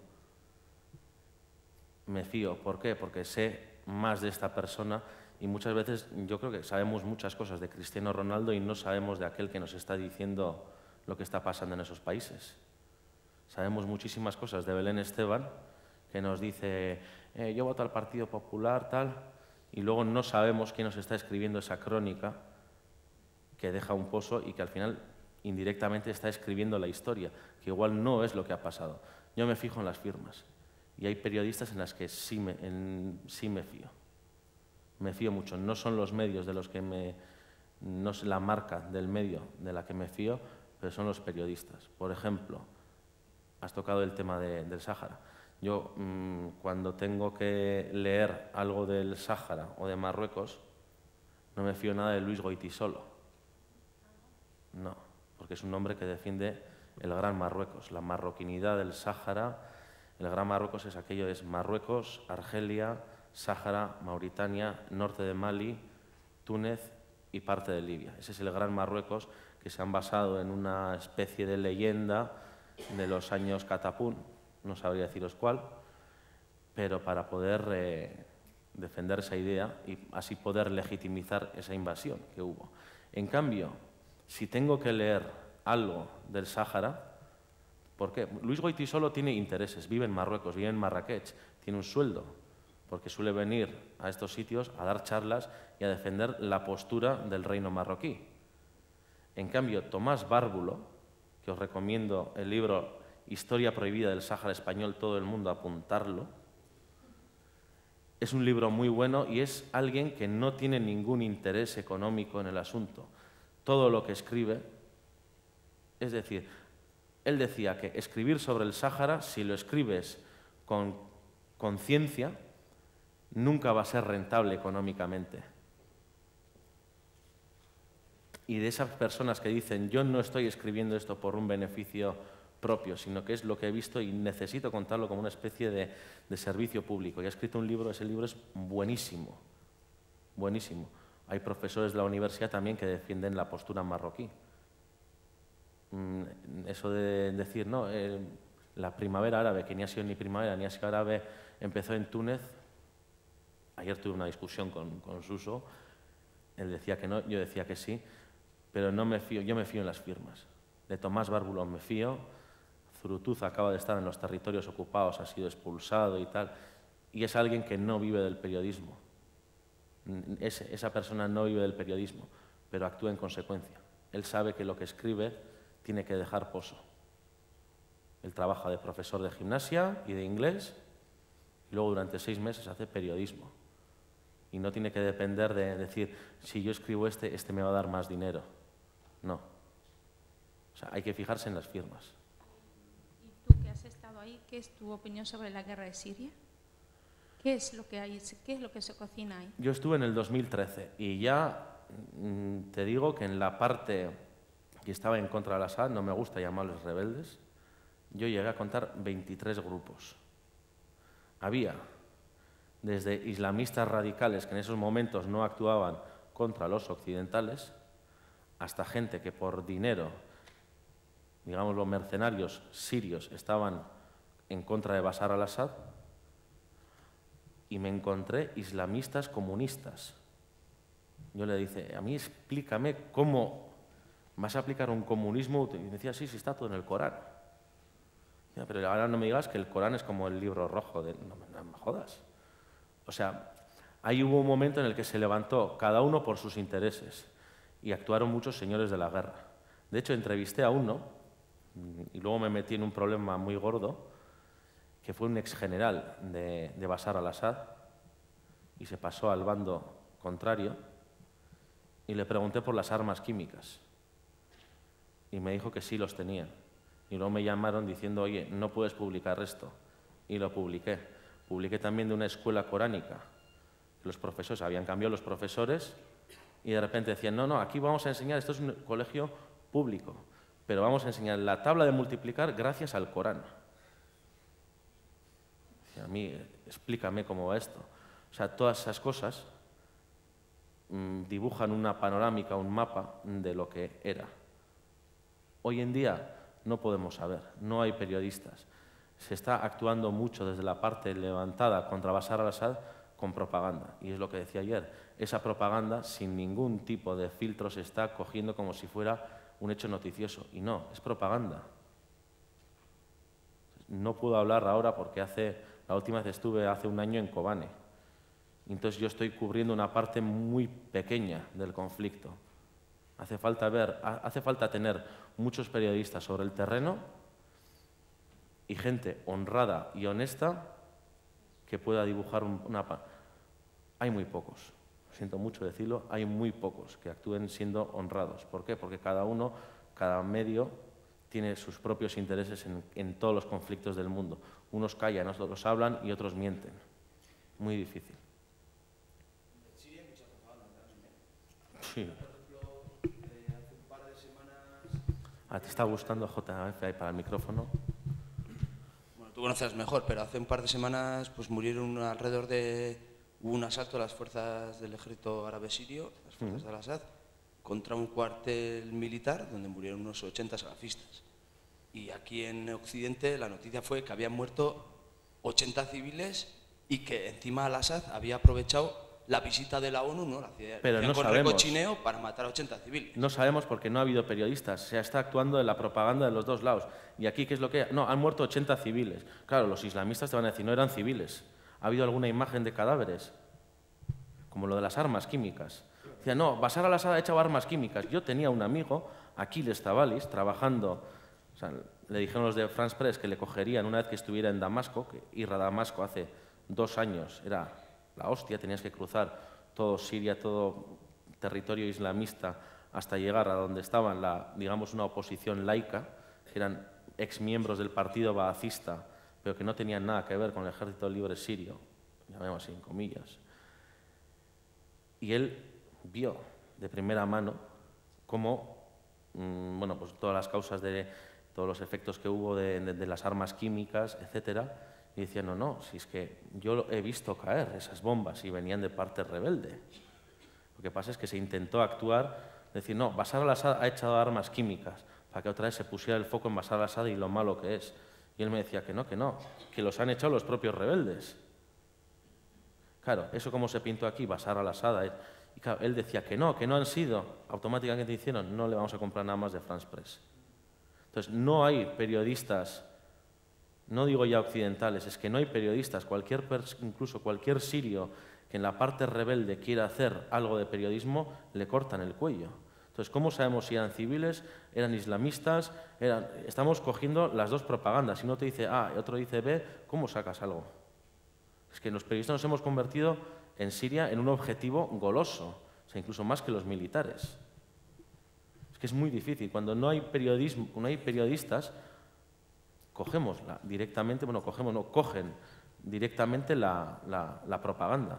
Y según cómo te llegue la propaganda, hombre, La Razón, ¿qué es lo que hace? Con los esto del PP, los coge y dice, esto es la verdad. Pues lo mismo pasa.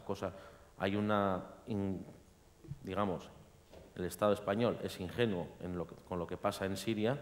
Dice, no, Bashar al-Assad ha echado una bomba y ha matado 80 civiles. Y los de ahí te dirán, no, si eran islamíes. O sea, es que es difícil. Lo que prefiero es que ahí también entra en juego la inteligencia de una persona. Es decir, claro, pero hay que saber leer de forma crítica. Cuando la ONU va a visitar Damasco, a nadie en su sano juicio se le ocurriría perpetrar un ataque con armas químicas en Ghouta, por ejemplo. Claro. Entonces a mí ya me chirría más la versión de un lado que de otra. Evidentemente existen dos propagandas, claro, sin duda. ¿Qué hay que hacer? No hay que hacer más lectores. Para no creerme una de las partes. Claro, hay que hacer lectores críticos. ¿Quién lo ha escrito? ¿Qué medio es? ¿A quién le han comprado la foto? Por ejemplo, si le han comprado la foto a una agencia, a otra, ¿esta agencia qué intereses tiene?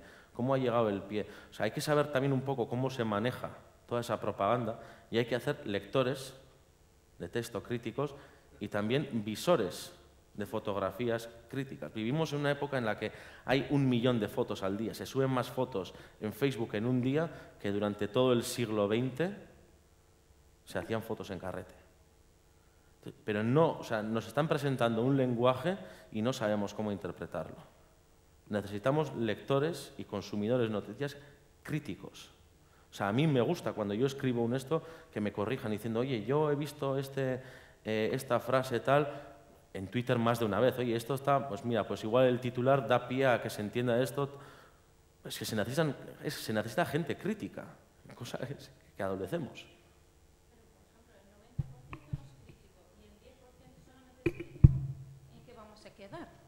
¿Qué nos vamos a creer? ¿Qué es lo que hay?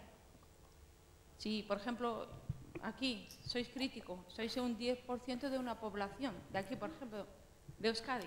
Tenemos que hacer que ese 10% convierta el 90% restante en lector crítico. Pero también es nuestro trabajo, ¿eh? Como deleguemos ese trabajo en los gobiernos y en los medios de comunicación, estamos perdidos. Tenemos que también, o sea, decir a nuestros hermanos, a nuestros amigos, diciendo, pero ¿no os habéis dado cuenta quién lo ha escrito? Por ejemplo, una noticia en El País de Luis Goitisolo hablando de cómo la democracia no llegaría al Sáhara hasta que el Polisario fuera derrotado, hace mes y medio, 2 meses. Escribió, me decía, claro, es que uno me decía en el bar, claro, es que el Polisario no ha habido elecciones y tal, pues mira lo que dice, no ha habido elecciones y llevan casi 40 años con el mismo presidente y no les dejan salir, los llaman los campos de secuestrado, Luis Goitisolo los llama los campos de secuestrado porque no pueden salir. Yo le dije, a ver, ¿cómo que no pueden salir? Sí, ese que acaba de pasar es saharaui y ha salido con un pasaporte. O sea, ¿quién es Luis Goitisolo? Sí, es un escritor muy bueno, poeta, tal, pero ¿dónde está viviendo? En Marrakech. ¿Quién le paga? Tal. Hay que saber también, como vemos un partido de fútbol, que lo vemos cuando nos ponemos delante de un partido de fútbol o de baloncesto, lo vemos todo de una manera crítica. Decimos, discutimos lo que ha dicho el árbitro. En las noticias no, en las noticias nos dan y nos lo creemos todo. No, hay que ser crítico. Y para ser crítico, ¿qué es lo que hay que hacer? Hay que leer, ver y opinar y hablar mucho. Lo que estamos haciendo aquí ahora es un ejercicio enriquecedor. A mí me resulta enriquecedor oír vuestras impresiones y espero que a vosotros también, pero hay que hacer un poco de crítica de todo lo que nos está viniendo. Hay que filtrar, hay que saber quitar la paja y quedarse con el solomillo.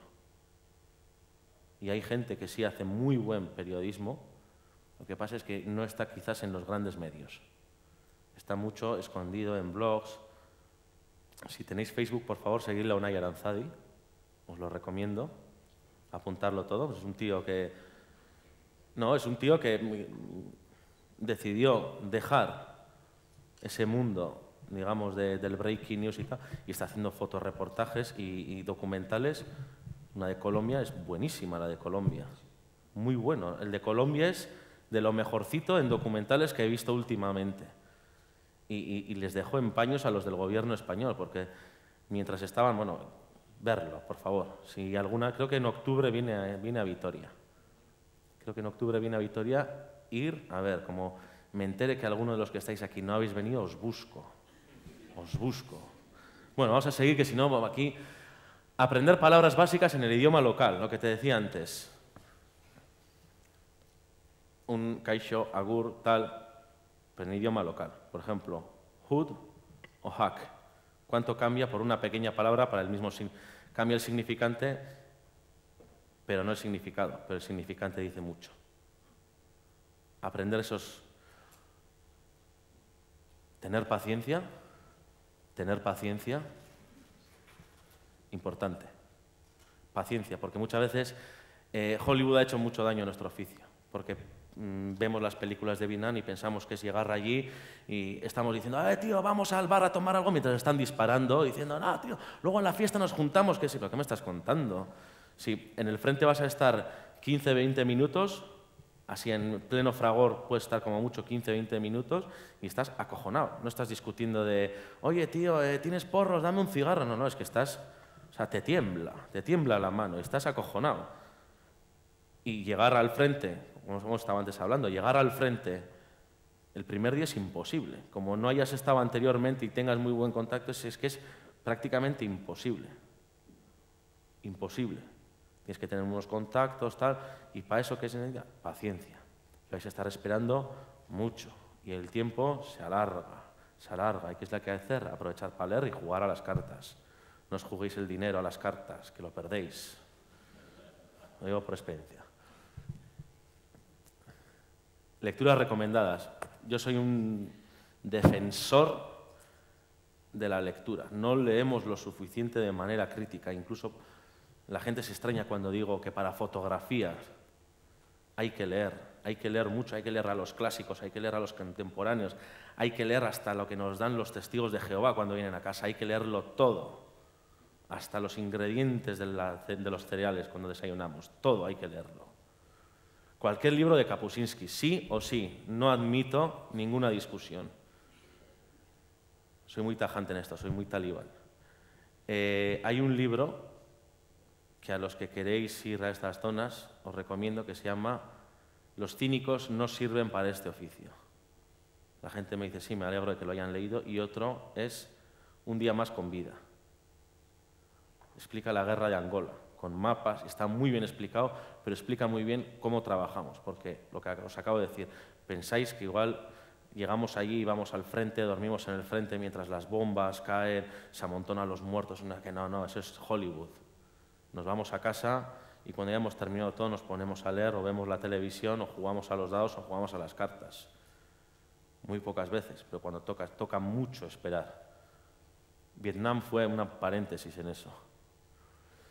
Libros de política e historia del sitio donde vayamos a trabajar. Básicos, si queremos ir al Sáhara hay que leerse La historia prohibida del Sáhara español y hay que leer algo de literatura marroquí también para ver cómo vive la gente. Muchas veces la ficción es tan buena para explicar cómo vive cierto tipo de gente en una zona como son los libros de política exterior. Para saber cómo era el Líbano en los años 20-30 os recomiendo leer a Khalil Gibran. Os va a dar más información de dónde viene todo este problema que muchos libros de política contemporánea que se han escrito sobre eso. Sobre el tema, leeros, poesía, todo. Como anécdota digo que mis suegros y mis padres me regalan baldas, ya porque ya no saben qué hacer, tengo tanto libro que no me regalan baldas para que los vaya poniendo. Lo que acabo de decir, literatura de ficción que hable del lugar, a ser posible varios autores de diferentes puntos de vista. Manual de la cámara. Leerlo, porque me decís, ¿cómo cambio yo el ISO? O sea, me da mucha rabia que la gente diga, ¿tú qué tienes, Canon o Nikon? Pues yo Nikon. ¿Y cómo se cambia aquí el ISO? Porque es que acabo de comprarlo y no sé cómo, ¿y cómo lo disparo en RAW? Tío, léete el manual de la cámara, hay que leérselo. Antes de encenderlo, léetelo. No, la gente se ríe, pero es que no sabéis cada gualtrapa que he visto con una cámara que no, o sea, tenía que quitarle el celofán todavía y con el manual, pasa. Sí, pasa, claro que pasa. Y luego, es que mi cámara no es porque me sale movidas, tío, que lo tienes en manual y estás disparando a un quinceavo. ¿Y cómo se cambia? No te voy a decir, léete el manual, o sea, tienes hasta en internet, bájate el PDF si lo has perdido. ¿Cómo entrar a una zona de conflicto? Diferentes maneras. Las primeras veces, ir con algún compañero que conozcáis bien. Para hacer fotoreportaje extenso, profundo, os recomiendo ir solo. A una zona de conflicto o de guerra, ir con alguien. Es más llevadero, porque tenéis a alguien con quien hablar en vuestro idioma, os entendéis, y os puede salvar el culo, o le podéis vosotros salvar el culo. Vigilaros. Si os roban el dinero, él puede tener. Si os rompe la lente, él puede tener. O sea, complementar eso. En las redes sociales hay grupos donde la gente escribe por dónde entrar y cómo. Los que tengáis Facebook, entrar en Vulture Club. Hay también un grupo de Facebook de Crisis Ucrania, en la que te explican, pues están incluso los del batallón Azov. Sí, están ahí. Cada grupo tiene su cuenta en Facebook y escribe en todas esas zonas, en todos esos sitios, quiero decir. Aprovecharos, entrar ahí y os están, incluso se ofrecen fixers, se ofrecen choferes, van poniendo noticias que escriben periodistas locales. Aprovechar eso, está todo en las redes sociales, hoy en día está todo en Internet, excepto lo que vais a sacar vosotros cuando escribáis la noticia o saquéis las fotos. El resto está en Internet. Ver si son necesarios los permisos. Hay veces que es necesario un permiso y otras veces que no, tan fácil como esto. Para ir a Ucrania, yo entré por Kiev, primero pedí una acreditación de periodista en Kiev y luego cuando fui a Donetsk pedí la acreditación allí, iba con los dos permisos. En Siria, como no me dieron permiso los de Al-Assad para ir con ellos, tuve que entrar de Strangis por otro lado. En el territorio Karen, igual. Hay veces que hay que entrar de manera ilegal y otras veces que de manera legal. Minimizar riesgos. Por favor, no publiquéis en Facebook voy a entrar ahora mismo en territorio sirio, que tenga suerte. No, ha habido secuestros y han terminado mal por poner estas cosas. O que incluso decirle al fixer, no escribas nada, no pongas fotos, nada. Mientras estés conmigo, solo vas a hablar conmigo y por teléfono. Nada más. Todos los yihadistas, todos los ladrones están también en Facebook y saben hacer muy bien las búsquedas para saber quién está y dónde está. Una de las grandes putadas es que nuestras cámaras tienen ya una geolocalización y muchas veces se pueden descargar esa foto y te ven exactamente dónde has sacado por el punto de GPS y te van a buscar. Intentar no publicar nada si no estáis en lugar seguro. En Siria es un suicidio, es decir, en media hora entramos en Siria, así que estaré sin conexión. Es secuestro seguro. No, ha habido de esos casos. No voy a decir los cuales, pero ha habido casos. En cambio, en Donetsk, dices, pues, estoy en Donetsk, vale, muy bien, pero no digas, mañana iremos a Debalchevo, a esta hora, para poder hacer un reportaje sobre este. No lo pongas. O sea, un poco de... ¿Cómo hacer contactos con la prensa? Ya veo aquí hay gente ya diciendo, ya ha llegado el punto, le aguanta a este chapas 3 horas y ahora lo va a decir. Todos los editores están en Facebook, LinkedIn o Twitter. Búscalos. Si queréis contactar con el editor de fotografía del New York Times, entrad en New York Times y tendrá algún blog o alguna cuenta de Twitter en la que pondrá el nombre. Añadirle en Twitter y añadirle en LinkedIn. LinkedIn la gente piensa que no funciona, pero funciona. Tú le añades y cuando el tío te acepta, hombre, tenéis que tener un material decente, no pongáis fotos de gatos diciendo te quiero vender unas fotos de guerra. Ser consecuentes, pero están todos en Twitter y aunque no respondan, he hablado varias veces con ellos, aunque no respondan a los mensajes de Facebook que les podáis mandar, sí suelen pasarse muchas horas al día mirando en las redes sociales. Con lo cual, en Facebook es muy fácil que os acepten, excepto el de Getty Match, que no voy a utilizar la palabra, que es que no acepta y encima te va a intentar robar las fotos. Pero el resto están en las redes sociales. Y muchas veces, si sabéis el código que utilizan para hacer los emails, aceptarlo. AP, y lo digo aquí, siempre termina en ap.com, la arroba por delante, he dicho, arroba adelante, y luego utilizan la inicial del nombre y el apellido, todo seguido. Ahí lo tenéis. Manosher Degati, que era el jefe editor de Middle East para AP, vivía en El Cairo y su email era, ahora ya lo digo porque lo ha dejado, era mdegati@ap.com. Y utiliza también cuentas de Gmail normales, como puede ser fotodesk elcairo@gmail.com. Es ahí donde suelen recopilar lo que te decía antes, todos los emails de fotos, suelen dejarlos ahí para que no les pete el servidor, no que se pete el de Google, les da igual. Buscar los códigos. France Press funciona de otra manera, Getty Images funciona de otra manera, New York Times de otra manera. Hay veces que utilizan guión bajo, otros guión medio, unas veces en la primera en mayúsculas o todo en minúsculas, según. Hacer una lista de los teléfonos. Aquí tengo una duda, ¿es e-mails o e-emails? ¿Cómo será? E-mails. Es que ¿cómo se dice? ¿Email o email? Email, entonces sería e-emails. No, pues entonces es que se vería Bueno, lo dejo ahí. Claro, pero...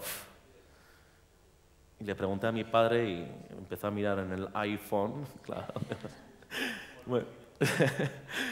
De las oficinas locales que puedan estar interesadas en el trabajo. Tenéis que coger un mapa y saber dónde están, digamos, los picture desks, que son las mesas donde reciben las fotos. Si estáis en Ucrania, a veces no, el de AP, aunque te digan que tienen uno en Ucrania, el que lleva el asunto está en Londres.